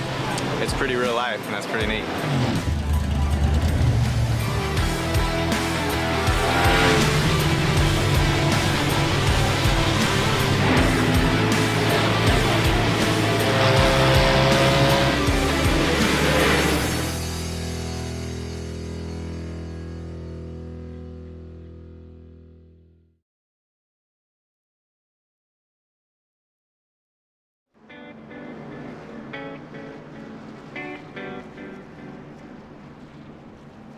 Welcome back live to Daytona International Speedway. Happy that you're back with us at LSRTV and iRacing Live for this, the 13th race of the Season 14 Superspeedway Cup Series Championship here on iRacing Live. The second to last race tonight in the works before we go chase racing in a few weeks' time. Make sure you are with us next Friday evening for the final race before the chase for the championship, where we set up our 12-driver championship grid. But in the meantime, happy that you're hanging out with us at the World Center of Racing. Evan Pasoko, Rachel White, Francisco Scarbo's the top side with you as we work into a less than 40 lap to go, and actually 37 lap to go restart, which will have Jason Altman's back on the front row. Berger, Dahl, Evans, Chaburko, Rachel, though, without a caution, I don't think we're within striking distance of the end without having to come back down pit road. Yeah, they certainly will be, of course, and pit road has been very busy under this sequence, and the guys back out ready to roll, of course. Lap 63 of 100 here, so we're winding down. And right now, Altman's, Berger, Dahl, Evans at the front, Chaburko, all cars that need to qualify in now, so maybe this could be an interesting end to the race. Yeah, it will, but the green flag's going to come right back out, and on the loud pedal, these guys head to towards turn one, and it was a much better start for the outside line. You see Andrew Berger up on that top side trying to make it work. Now they're going to fall back as Kelly Dahl gives a huge push to the 51 of Jason Altman's. Altman's going to get clear, and as well as Dahl, huge clear by the 99 right there. They get a great run going down the backstretch, and now you see the 22 of Chaburko. He's up there as well, just getting to the inside of Berger as they head towards turn 3. But Kelly Dahl, what a push he got on the restart there, really helped the leader out. And at 24, going to be the first driver to drop back, now left on the outside. Altman's is going to end up in control. Kelly Dahl going to be second. Chaburko going to be third. That time by now back up to speed, 195 miles an hour. In the center of the pack. The second lane is 3 rows back, 4 rows back, but starting to work their way back forward. 24, 7, and 17 top side try to make a charge, and look for the 22, look for the 99 to jump up. There goes Chaburko, goes back down to the inside, but if one of those guys goes up, it's their best bet, I think, to go to the front. Certainly looks that way. The outside line there led by Berger with Rodney Wofford behind him, the 17 car as well, adjusting the vine in there. 76 and the 28 on the outside as cars will drop down. Passini drops down. Chaburko will put himself up to the outside. He's going to try and make a break for the front, Evan. They're going to try and make a break for the front right there, but it's not going to work. The 24 still trying to work on that top side, and Corey Henry, I've noticed, has started to creep back up into this picture here. He was out a little bit earlier, was involved in some of those close calls we had during the middle section of the race. You also see Austin Coop up there as well. And Brandon Chaburko slices once again right in front of the 83 Ramon Evans. I mean, we're not really surprised that he's doing that because it's Brandon Chaburko, but once again, just proving how dramatic of a driving style he has. Now going to go back up to the top side, try and get that run on the outside. Lap traffic, Dan Harrington up on the top side, and now Chaburko back down to the bottom again. I think he's looking to maybe try and undercut the 99 if he can, or at least get the 99, maybe looking out the rear view mirror here, Evan. Maybe get him to make a little mistake, float up so Chaburko can slice under him and steal that position. It's a move we often see for the race lead. Somebody on the outside's coming up, and they'll chase the race leader up and up and up with the full intention of diving down to the inside. But if that lane doesn't exist, you have to make it exist. And I think what he's trying to do is convince Kelly Dahl that he's going to work with him. And once the 99 steps up to the second lane, I think the 22 would jump back down bottom. Yeah, he probably would. Yeah, and Rachel, you know, this is something we've seen the 22 do all the time. Now he's going to go really high there. I'm starting to wonder, is he doing that just to do that? Or maybe he's bored? I don't know. We've seen Brandon Chaburko do crazy stuff before because he wants to get the line moving on the outside. And I mean, considering Mark Jorgensen's wondering in the comment section why these guys are still single file, I think it probably rings true for that 22 as well. I think it certainly does, but Chaburko does it a lot. He'll go up to the top and come back down again to try and get a run through a section, but it looks like he's have to commit now as the gap behind him has closed up. So now he's out there. Berger behind him, Wofford and Passini, which is actually a good grouping here. They can make him move forwards. as it 3 really not hook it with the 99 of Dahl. So this could be Chaburko's ticket into the fast lane as they all head forwards. Well, if he was trying to get the outside lane to move, he definitely got their attention because don't even worry about the 99 anymore. Has the help from the 24, jumped up, took the momentum away for the outside, but about 5 feet shy of being able to make the move to the inside and pass for the race lead. Nice and tight on each other, side by side for the race lead. Coming to 31 laps to go. At this point now, would be able to come down, top off of the fuel, make it to the end, so the next trip down to the pit lane would be the last for these drivers if this race were to stay under green flag conditions. Obviously, you'd always have guys trickling down if we got a yellow at the back for tires and service, for those especially who have damage. But Chaburko on the door of Oltmans, kind of stuck now next to him. I think that outside line might actually have to go backwards, drop back a bit, and then take another run at it with momentum, because they're really good when they have a big head of steam, but they can get stuck here, almost complacent side by side. We'll see if he can get the job done. He got it. Kelly Dahl backed off to the 51 for just a moment. The 24 saw that, and Berger pushed Chaburko right up front. Certainly did there. Chaburko got what he wanted. He's up ahead there of Altman's in the 51 car. That is a good pairing there as the 24 car on the outside. The 7 of Wofford. Wofford been a little quieter today than I'd like to think, Cisco. That car has not been as prevalent as he usually is. No, it hasn't, but you look near him, you got the 7, you know, the 7's up there, but he's got help in the 1, he's got help in the 12. The one guy I'm curious, where is the 20? Did he even make the session tonight? I don't believe he even made the session tonight. He did not. So, yeah, so DHI down a car. So this is basically all DHI that we're seeing right here. I wouldn't be surprised if Wofford, Piscini, and the 12 of Henry, they're cooking something up. I think they've got ideas they're thinking about right now. Well, now's your time to start making plans, formulating a strategy, and implementing it. If you can get 2-3 other cars up there that you're going to be working with, try to occupy both the lead spots on the inside and the outside of the front rows, and you can actually dictate the paces in this race. We've seen that done successfully with and without penalties being assessed. So it is possible. You can do it the wrong way, you can do it the right way, but if you can control the flow of both lanes and at least occupy the top 5, crowd 3 or 4 cars up in there, gives you a substantial advantage. Now, come 2-3 laps to go, Rachel, I'm not sure how much the team orders are going to remain true. If they were smart, the guys with wins would help the guys without wins, but if that's not the case and it doesn't fall into a perfect scenario like that, it basically becomes a free-for-all, and all the teamwork that they had done up to that point is out the window. But that's at least 25 laps away from this point, so curious to see how well they're going to work this together as Chaburko actually gives up the bottom, goes up to block the top lane of the racetrack, and the 51 machine was able to get to his bottom, but the 22 comes back down, working both lanes, trying to do it all on his own, though. Certainly is. We know he certainly can do it all on his own if he wants to. That's one of his specialties. He is very good at working those lanes. And with Berger and Ottman's behind him, the hounds are baying at the door. Can he hold him off for much longer? 73, we're on the last third of the race now. 27 to go. Yeah, we're running out of time, and, you know, the 51 all over the back bumper of the 22 right here. I think Kelly Dahl is really the X factor of this line, because we saw him back off. That was allowing Chaburko to get back down to the bottom in front of Altmans, who, you know, lost the lead because the 99 wasn't there. I think ultimately the 99, he's staying back. I think he's saving here, maybe waiting for that last pit stop. After that, he goes full bore, but I think right now he's just saving a little bit.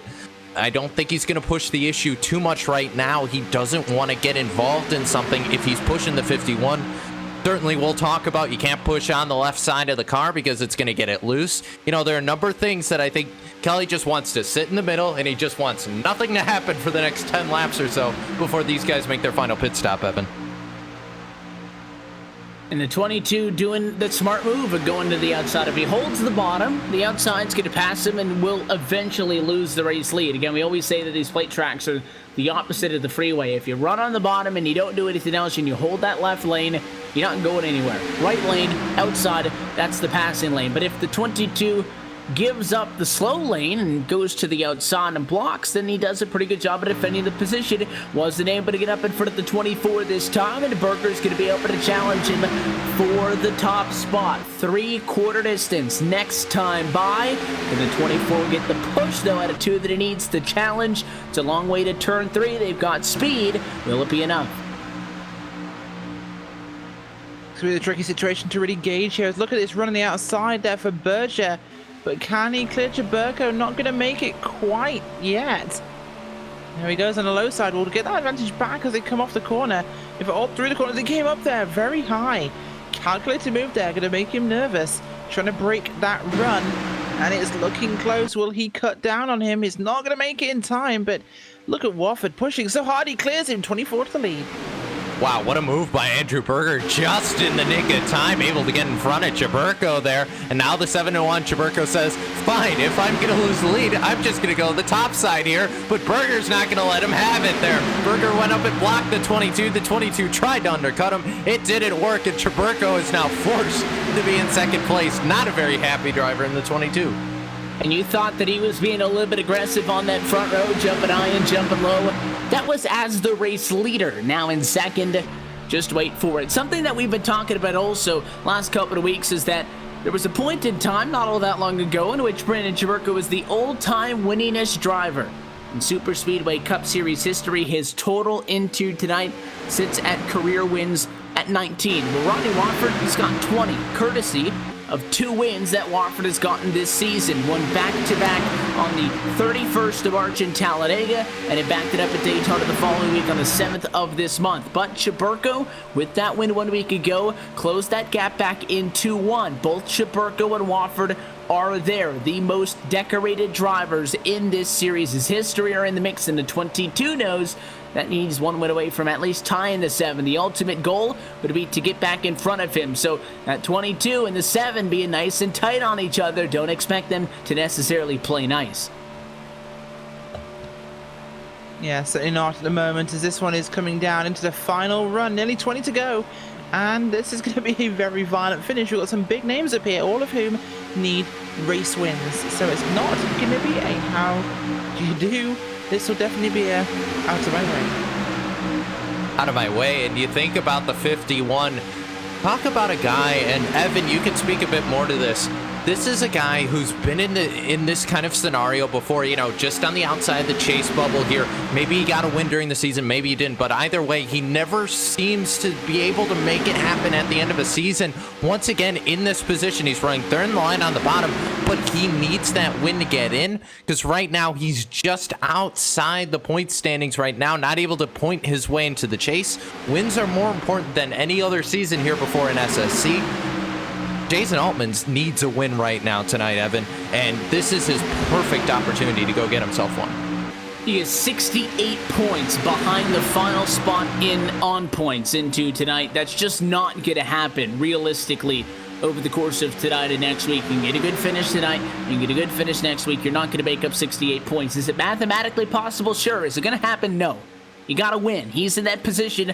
You know, there are people who can get in on points. They don't have to send it in that last lap and put it all on the line and try to wreck across the line first. They can take a 5th. They can take a 6th and take the points. Those people are Derek Walker. Those people are Frank Basilias, the Dan Harringtons, the Daniel Holloways. Those are not the people down, you know, in the area that you find these guys running in. For that 51 machine of Jason Altmans, he needs to put that car in victory lane, and he's in a fantastic spot to do it. But with all of that being said, you can't overthink it, and that's a lot to ask. Certainly is, and well, Wofford up there as well at the moment, as this one is going to be tight. We don't know what's going to happen, of course, Evan. Like you said, this could be any which way. Any of these cars could win. It's super speedway racing. These guys are all race-winning quality. It's sometimes a matter of luck.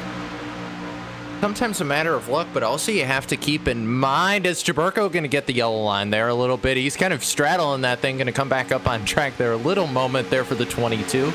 But for Evan, for some of these guys, for Wofford, he has wins. He's good. McEachin, he has a win. He's good. Piscini, as well as Chaburko. All those guys have a win. They're okay at the moment as far as the chase standing goes. So for these guys, is it, well, you know, if you're Brandon Chaburko, do you think, well, you know, I've run a lot with Jason Altmans, maybe I'll help him get a win? No. Brandon Chaburko doesn't think in that language. Neither does Shane McEachin, and neither does Rodney Wofford. I'd say Wofford's probably the best. Oh, no, actually, no. Back to that point in a moment. Caution is going to be out. 61 of Thiel. He's gone around. Caution just inside of 20 laps to go. It is the Goodwrench Chevrolet of Mike Thiel. Caution flag flies. We'll take a second look at this one, and it's bad news for Austin Coop. It looked like that the 61 moved up, the 53 moved down, and they just found each other coming out of quarter number 4. Those two drivers ended up at the fence, also collected in this one. Tough break for Ramon Evans, who is going to be okay. May have to serve a penalty because he slid through the pit lane, but a big loser in that, innocent bystander Nathan Davis in the 36 Ford, trying to get out of the way, spun and just caught the inside fence. About if he was maybe 4 more feet to the right, he would have been okay, but that's pretty heavy lick on that machine. Really is one of those unfortunate accidents. This is going to leave us at a restart with inside 20 to go. We'll be restarting at about 15 to go, and this is when we're going to see the tempo really ramp up, folks.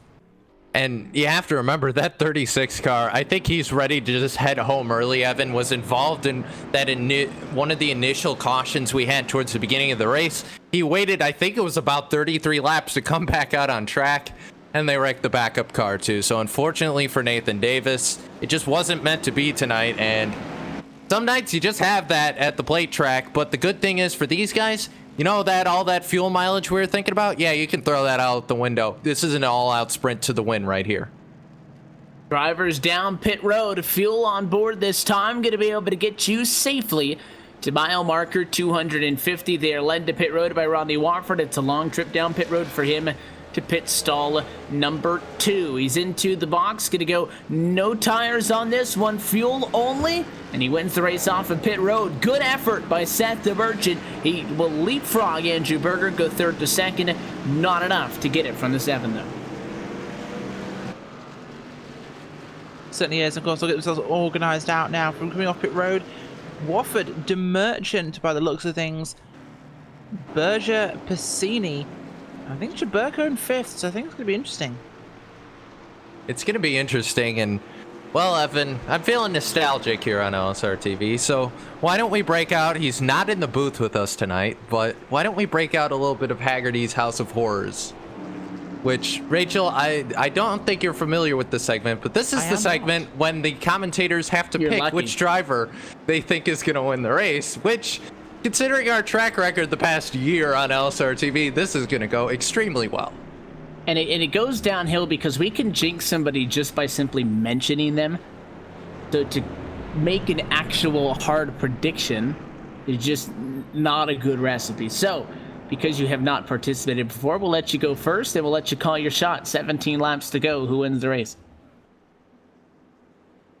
That's a tough call to make. I think I'm going to put my money on the man who can make it happen when he has to have it happen. Brandon Chaburko.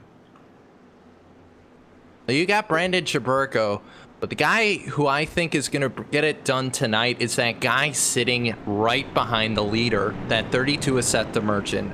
Past champion. This guy knows how to get it done on the plate tracks, but he's run a limited schedule this season. Talk about a guy hungry for wins. I think Seth just wants to go out there and win races. I'm picking that 32 car.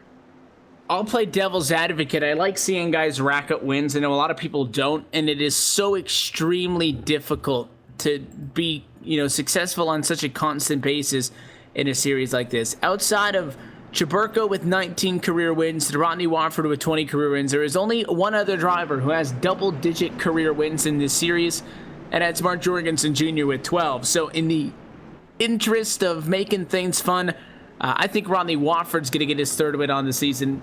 We used to call him, and we still from time to time call him Mr. Daytona. He's won at Talladega, and he's won at Daytona circa 07, so he's due for one here. He's up front.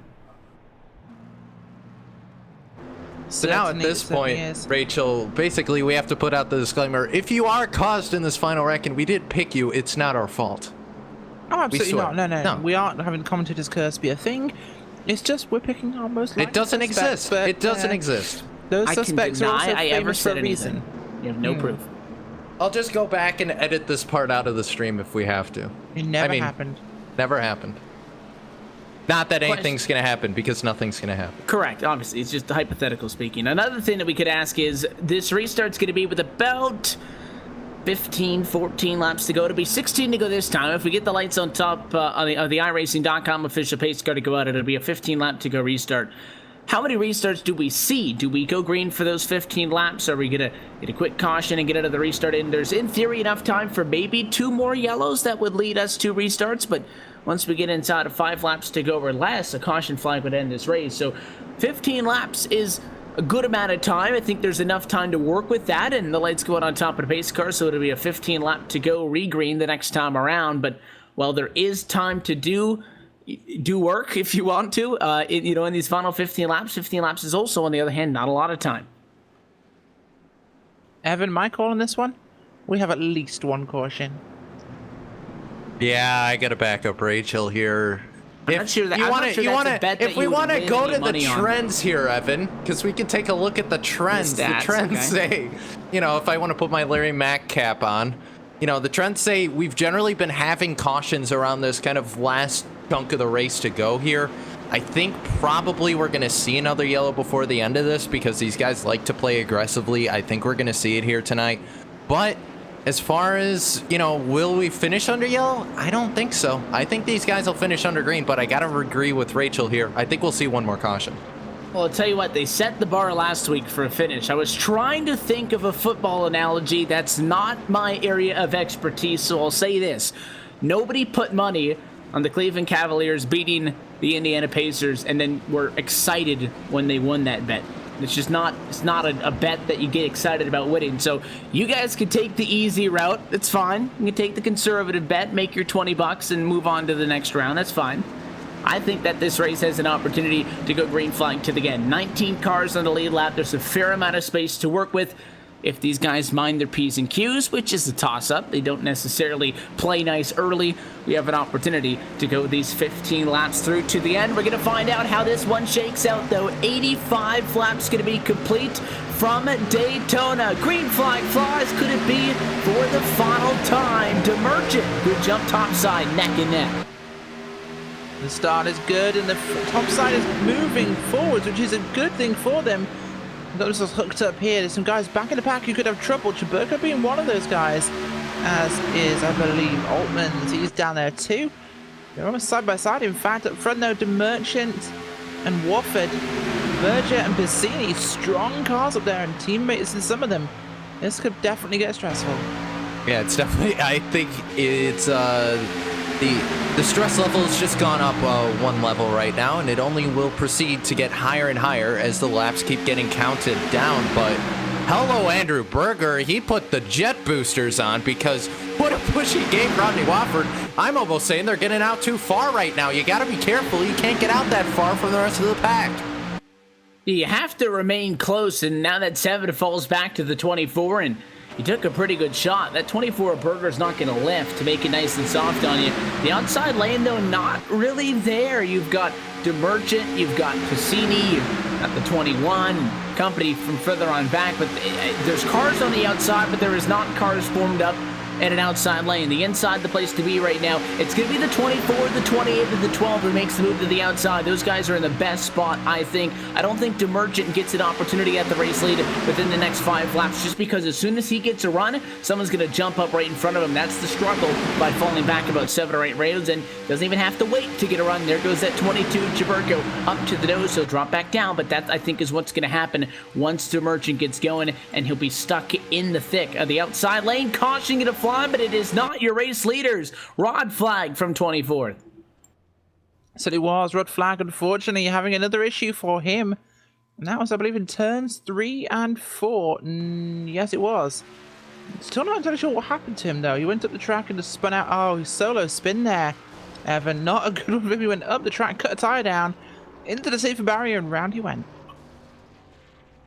And a long night for the 10 Pontiac, Evan.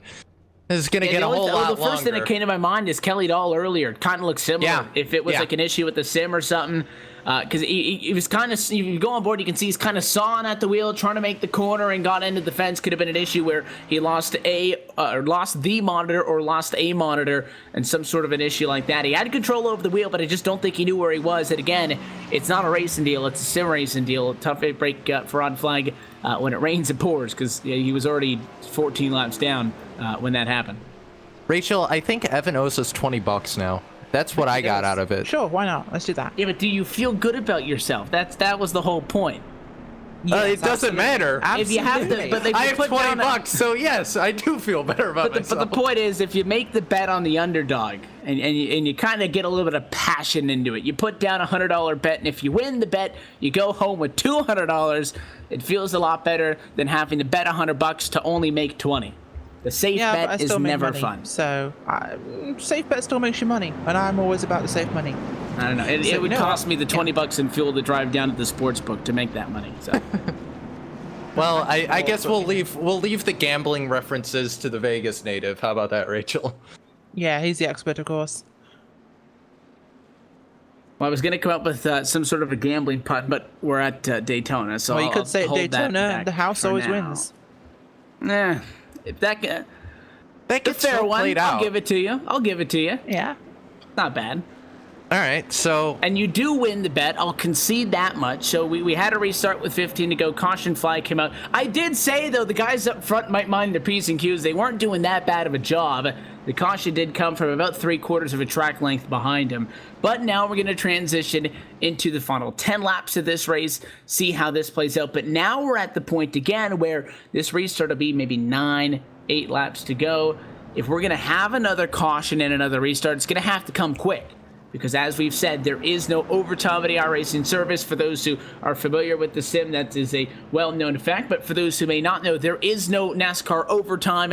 There is no green-white checker. This race is 100 laps. It's going to be 100 laps no matter what happens and if we're under the caution at the end. So if we get to 4 to go and a caution flag comes out, that will not give us enough time to come around, open pit road for the lap cars, send wave arounds by, get the lights on for the pace car, and go back green. That cycle of a caution flag, it just takes too much time to get back green. This race would end under yellow. So that's why 5 to go or less is known as the point of no return. So keep that in mind when we get set for the next restart. Certainly is, and the field will get themselves bunched back up again. And, well, it's going to be... quite the run to the end here. Inside of 10 to go. The action will be top notch, so do not change that dial. Yeah, it will be top notch, but you gotta... Well, Rachel, I'm gonna go to you here. You were out there in the field. You know how this feels. You're coming to the final restart here. Obviously, we won't go into what happened last time you were out there, but... Yeah, let's not. But if, you're in this position... Do you start thinking, like, I got to go as soon as the green flag drops? Do you start thinking, oh, I got to go, once we take the white flag? What's the mindset here for a driver as they're getting ready to get yet another restart? Inside of this one, I think this close to the end, my mindset is I wait for the green flag. I want this field to be as bunched up as possible when we go, because once the field is bunched up when they go, no one really has a momentum advantage. And momentum is what matters at a track like this. If you're the leader, you're on the inside. You've got a safe spot there. Inside line is always going to be quicker if things are equal. So unless the outside really get organized, they're in a bad position for this. So I think, just about the green flag is perfect for this because you get that equality of the start. And, well, here, that means so much. Yeah, it really does. Well, something else to point to with that outside line, they didn't get a good jump on that 15 lap to go restart, the most recent one. That wasn't necessarily bad news. It wasn't good. Seth the Merchant, I'm sure, would have much rather just been fighting side by side for the race lead. But again, take a look whenever you see two drivers get past to the outside. It's when they have a big head of steam, and when that outside lane falls back 7 lanes like they did on that one, to the point that Rachel was talking about, you know that outside lane is not just going to not do anything. It's almost a little bit more tense knowing that they're going to be coming with a big run. You're going to be about 5-10 miles an hour slower, and you're going to have to figure out how to do something about it.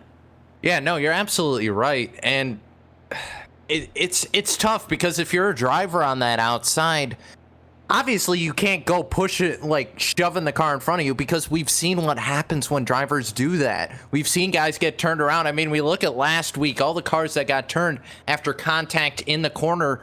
So, you know, you can't be that aggressive, but at the same time, you can't be trying to play it safe here with as little time left in the race as we have. So kind of a catch-22. I mean, these cars, you have to be so ginger with how you're pushing them, and you have to make sure you don't, you know, make a mistake or anything like that. You have to be perfect if you want that outside to work. And you know, we're looking at the top side guys right now. I mean, you look at Andrew Berger. How strong of a pusher has he been all night? But we haven't seen that car up front all night, Evan. That car hasn't been leading. He's been pushing people to lead. Well, he's got a lot of practice, and I guess he knows how hard he can push that car as far as keeping it on the engine temps. By the way, Brandon Chaburko has enough fuel. I don't think he's necessarily going to the apron to make sure he's getting enough fuel to it. Sometimes we've seen in the past in this series, everybody run down on the flat coming to a late race restart because they're not sure what the fuel is. But again, everybody was able to top off there with about 17, 18 laps to go in this race. They're going to be able to be, they're good to go to the end of this one. The lights are out on top, though, of the iRacing.com official pace car. Let's take a look at the top 10 as we get set for what could be the final restart of the night, coming to 8 laps to go. Rodney Wofford and Andrew Berger on row number 1. Jada McKeechit and Corey Henry on row number 2. Frank Basilia, Kelly Dahl, row 3. Brandon Chaburko, Scott Warren, row 4. And Seth the Merchant and Justin Levine back on row number 5. Half the drivers' top 10 started inside of the top 10. Half of them did not. Your biggest mover right now, Shane McKeechin, who started 27th and runs in the number 3 spot. So pace car down and away. If we go 3 or more laps and then get a caution, this race will end at about 78 miles an hour. If we get a quick yellow and go again, it'll be about a 2 or 3 lap to go restart. Let's just make the math easy. Let's go green with 8 laps to go from Daytona. Pace car down and away. Rodney Wofford looking for win 21. Green flag in the air. And it's a good start for the inside line. We talked about that being an important factor in a neutral restart, and he got just that, but the 24 gets a bit of a head, but it won't be enough, probably into 1 and 2. As the inside line will equalize that with the shorter run through the corner. And they come back at this one, and wow, this is going to be a tight run to the end here. 93 of 100, 7 to go. And Rodney Wofford's best friend right now is that 28 of Shane McKeechin, because McKeechin very close to the back bumper of the 7. He's making that run work. He got the 94 Basili up there, and then entered stage right, Brandon Chaburko, now up on, you know, as we said, 4th in line on that bottom side. He's the X factor here. We'll just have to see. But on the top side, Berger trying to work with Corey Henry, Kelly Dahl, and Scott Warren. They got 5 cars fairly close together, but just not enough at the moment. We're running out of laps here. Clock going to continue to wind down for those who are maybe outside of those top 10 that we noted. If you want any shot at this up front, again, that lap counter's working against you. You have to get up on a wheel. You have to get moving, and you got to do that now. Down the Daytona super stretch once more. Wofford still in control by half a car length. To the 24 of Berger, to McKeechin, to Henry, to Basilia, but the outside line is right there, deadlocked, and at 7 really needs McKeechin to get on this bumper to hold those guys off top side. 76 with the big bobble. Scott Warren out of control. He hangs on, but that probably puts the nail in his coffin because he killed all his momentum. What was more scary there, actually, Evan, was the fact that he bobbled into the 32. So tapping the 32 car there nearly had a big problem caused, and well, held on to it. Impressive hold by the 76. And as a result, the top line just ran out of momentum. That was their 4th car. They weren't able to do anything. Now Shane McKeechin decides now's the time for his move. He's going to jump on the top side with help from Andrew Berger. They're flying down the super stretch into turn 3 right here. Shane McKeechin, he got the nose out there, but just didn't have enough help, and now they're going to float by. Shane McKeechin might have made the move too soon. 28 and the 24 trying to pinch down, but with 4 drivers on the inside and 2 on the outside, you have to think the advantage is on the bottom. How faithful will that 94 be now? Does Basilia wait in second? If he does, how long? Or does he go outside and work with the 28 of Shade McKeechin? Next time by, point of no return. Going to be 4 laps to go when we cross the stripe the next time around. Certainly will, and there's single file up there, but look who's managed to work his way past a bubble of cars. 22 in 4th place and a single file ahead of him. This could be the head of a charge here, and it's going to happen very soon. Gonna have to happen very soon. 4 laps to go at the line. When does Basilia make the move? He took a look, maybe just a little bit to that right side, starting to get Wofford to think in the mirror. The moment you could start getting that 7, maybe just off his game, then try and make the move. But the 12, his teammate, also is in 3rd. He's probably gonna stay with Wofford here as Basilia, Jaburko, and Berger, all teammates, going to the outside. 3 laps to go next time by. Starting to run at a time, but the 94, the 22, hooked up and on the outside of the racetrack. Side by side for the race lead they go. Down the back again, drivers who don't have a win looking to get themselves locked in to the championship. Wofford, he's got 2. He's good. Basilia needs a win to get into this championship battle, which begins in just 2 weeks' time, and he will come to the start-finish line and take 3 laps to go as your race leader. He certainly will. Look at this one, Basilia the 3rd up there. This could be a chance for him. Of course, he might get down. Actually, he will. If I was him, I'd pull straight down here rather than pull that 22 car. But if he pulls down, it lets the 22 have a clear shot towards the front. With Berger and DeMerchant pushing him, this could still happen for Jaburko. And DeMerchant, I'm not sure if he's going to stay with the 24. I think DeMerchant's going to go where DeMerchant thinks DeMerchant needs to go. And right now, that's the top side, but I think the 94 gave too much draft to Jaburko to keep him up on that top side as they go through turn 3 and 4 right now. 2 laps to go at the line. Basilia continues to lead, but Jaburko is on that top side, and I don't think he's going to move from there. 2 laps to go from Daytona.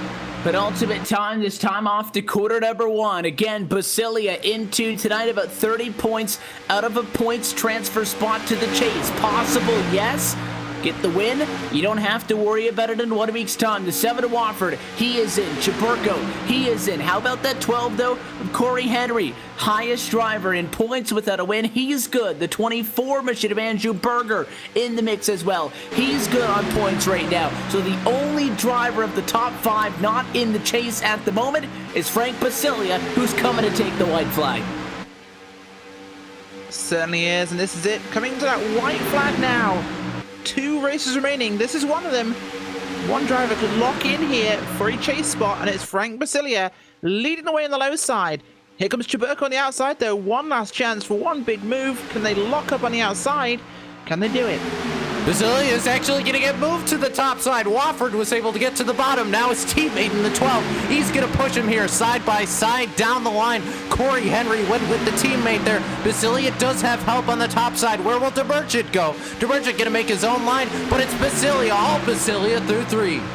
He got bailed out by Chubbhart down the back. It's going to be difficult for the 7 to do anything. Final time at a quarter number 4. Inside is not an option, and they're going to wreck behind. Big mess is the 94 of Basilia all the way to victory lane and the chase winner at Daytona. What a finish there, Evan. Huge crash at the end and a bunch of competitors out, including chase potentials. And wow, the end. Frank Basilia III locks himself in with a win. And wow, what a finish to end it off. We're going to get a look at the replay there coming to the line. Something was going to give there, and lost it. Yeah, Dubs just lost the back end through 3 and 4. He was trying so hard to get there. It looked like he might have had a little bit of netcode hurt him there because that back end snapped on him. Yep.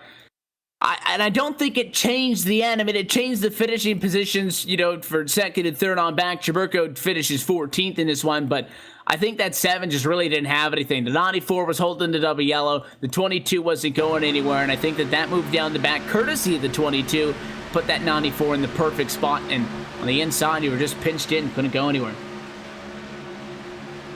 Man, if you're Seth DeMerchant as well, or Andrew Berger, you know, you come home 2nd and 3rd in this situation. You were up there for so long for those guys.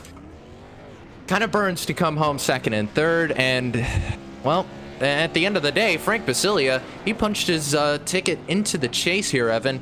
So he doesn't have to worry about next week. He just has to go out there and have a little bit of fun. Maybe try and get a teammate into the chase standings. But as of right now, Frank Basilia, well, like I said, are we saying it? Frank was in Frank was in the points of people who would point in.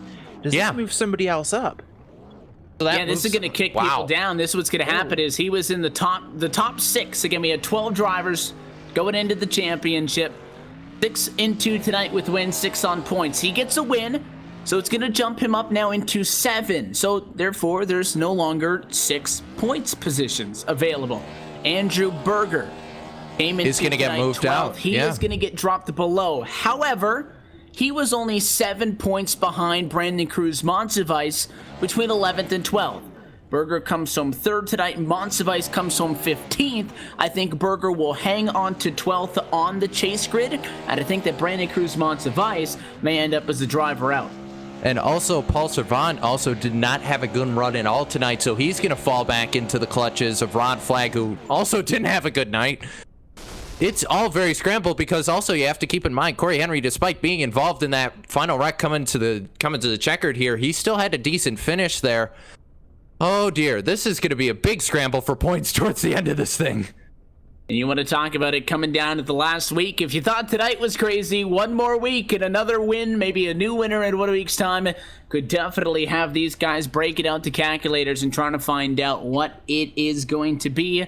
What we can tell you for certain is Frank Basilia is your winner tonight from the Daytona International Speedway. For the driver of the number 94 machine, that marks career win number 8. The last time he won in this series was back, looks like in June of 2016. And that was back here at Daytona. We'll talk with your newest chase competitor in Gatorade Victory Lane in just a moment. We'll take one more opportunity to step aside, and we will be back for post-race in just a moment. You're watching LSRTV's continuing coverage of the Superspeedway Cup Series at iRacing Live. More to come from Daytona when we return.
Welcome back live to the Daytona International Speedway following another exciting finish. Not quite as tight as it was last Friday night, but big championship implications. Frank Basilea, first win on 2017, becomes the 7th different driver to get a win and gets himself locked in with just 1 week to spare. We'll go trackside and chat with him in a moment. First, let's take a look at your LSRTV full race results for race 13. Basilea, your winner, Divergent second, and Andrew Berger comes home third. Gonna do our best to try to talk with most, if not all, of those top 3 in just a moment. Chris Bassini gets a great result, comes home at a 4th to that, and Kelly Dahl, who wrecked on lap number 2 of this race, is able to come home P5. Great recovery for the 99 team. Glenn Hedrick, Shane McKeechin, Jason Altman, all coming home inside the top 10 tonight, 6, 7, and 8, with just behind them Justin Levine. Good recovery to come home 9th, and Ray Rittenauer rounding out our top 10. Yeah, Daniel Holloway's going to finish 11th. 12th's going to go to Paul Servant. 13th will go to Scott Warren. Brandon Chaburko, after losing it coming out of turn 4, is going to finish 14th. 15th going to go to Brandon Monsivice. 16th will go to Gary Champion. Corey Henry also is going to fall back to 17th. Ramon Evans in 18th. Rodney Wofford all the way back to 19th. And Jared Haggerty to round out your top 20.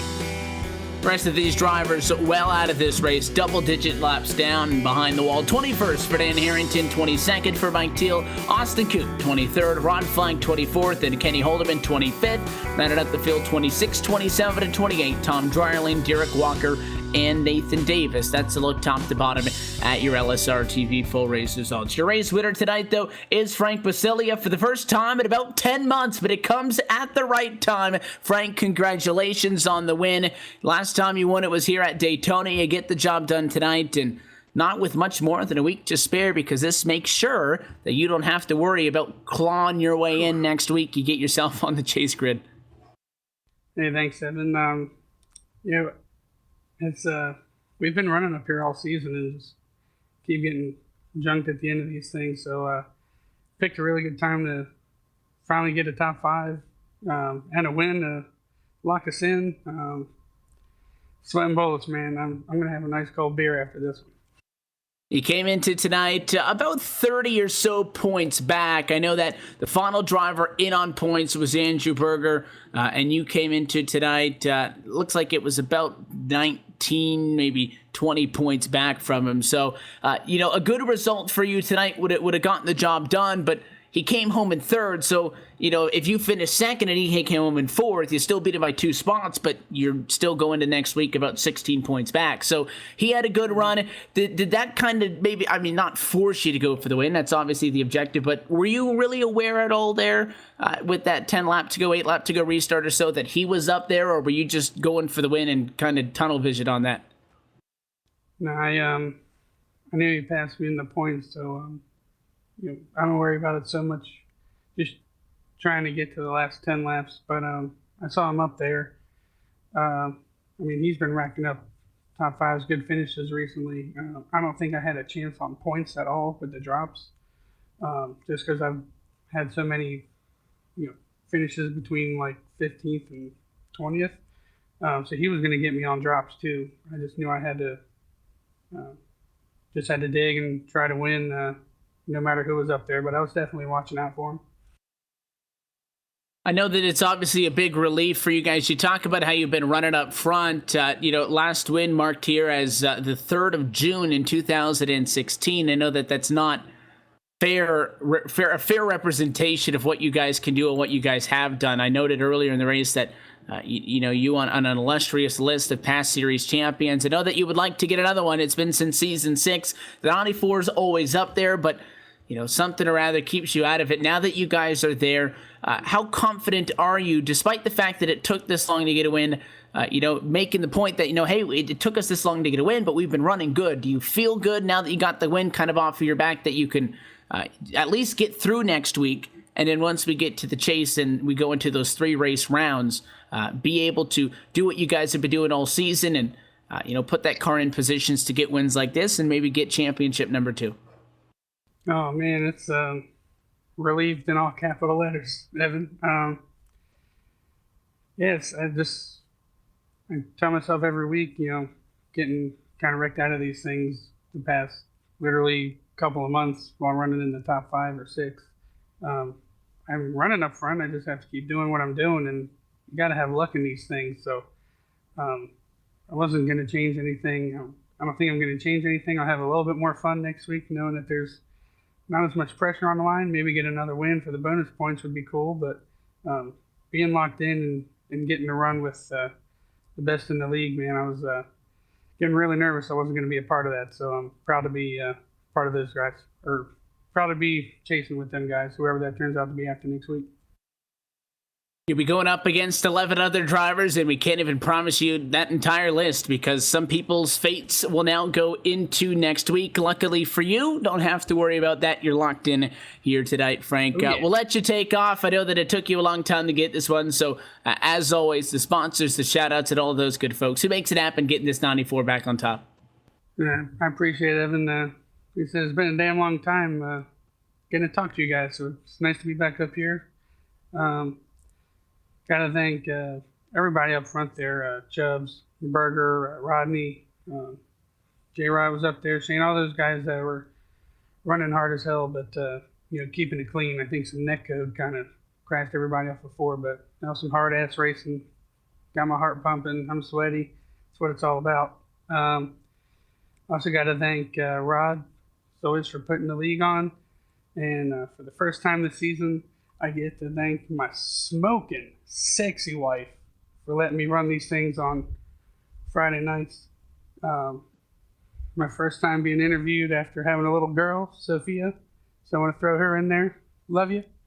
And just to the rest of my family, we're going to dig to the end.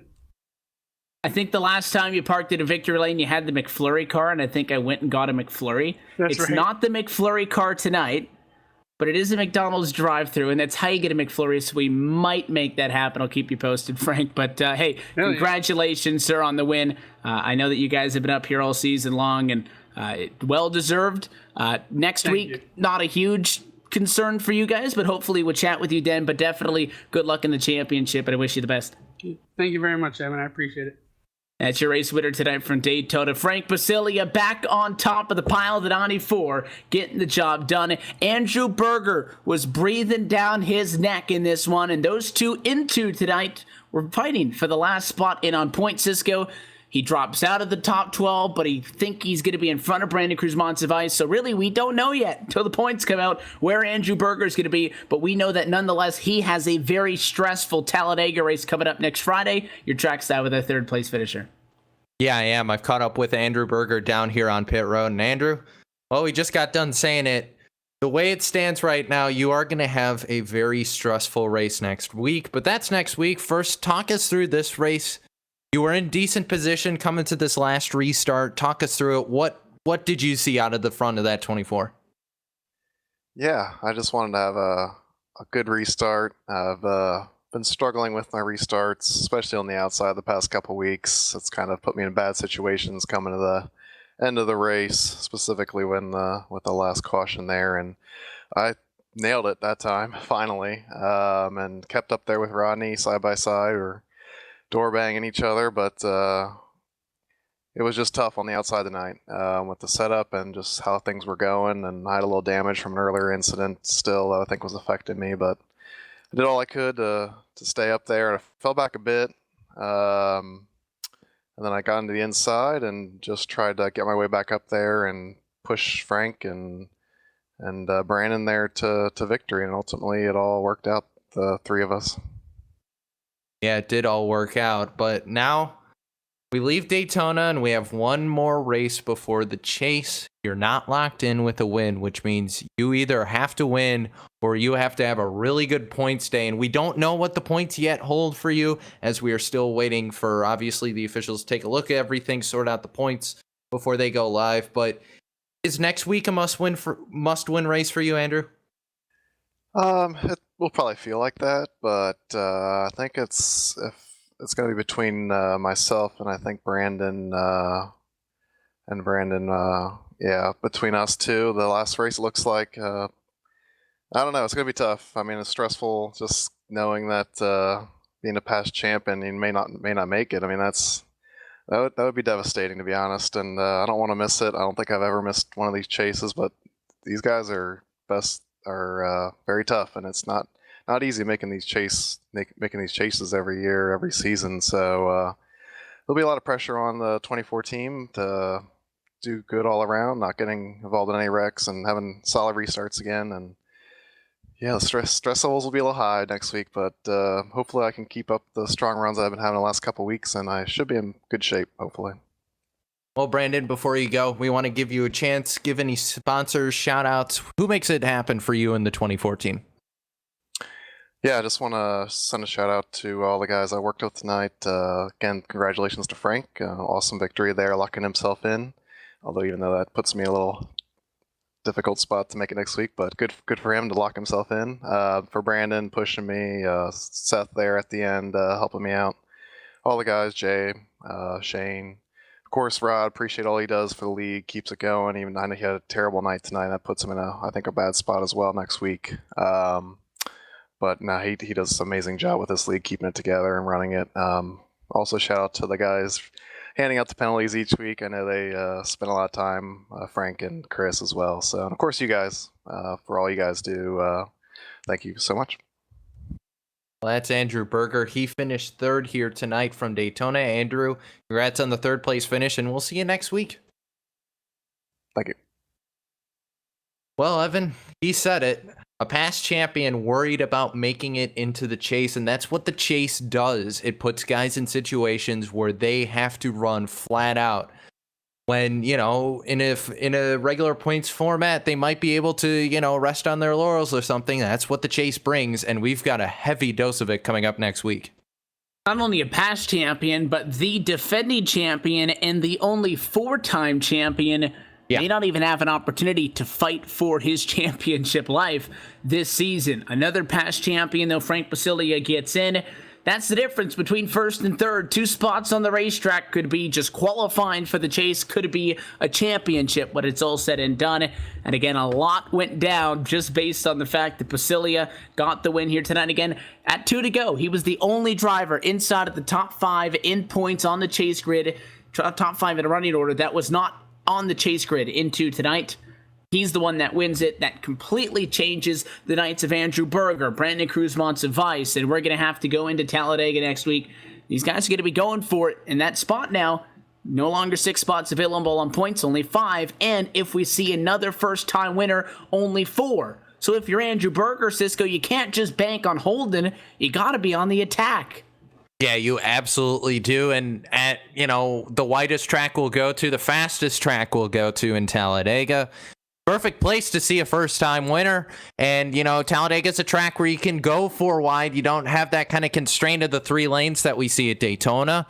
You can go 4 wide, and I'm certain we'll see at least one car for sure going 4 wide. But given the pressure of the chase, it would not surprise me at all to see someone else try and mix it up and try and go for that win, whether it be Brandon Monsivice, Rod Flagg, Andrew Berger, or someone else trying to get that win.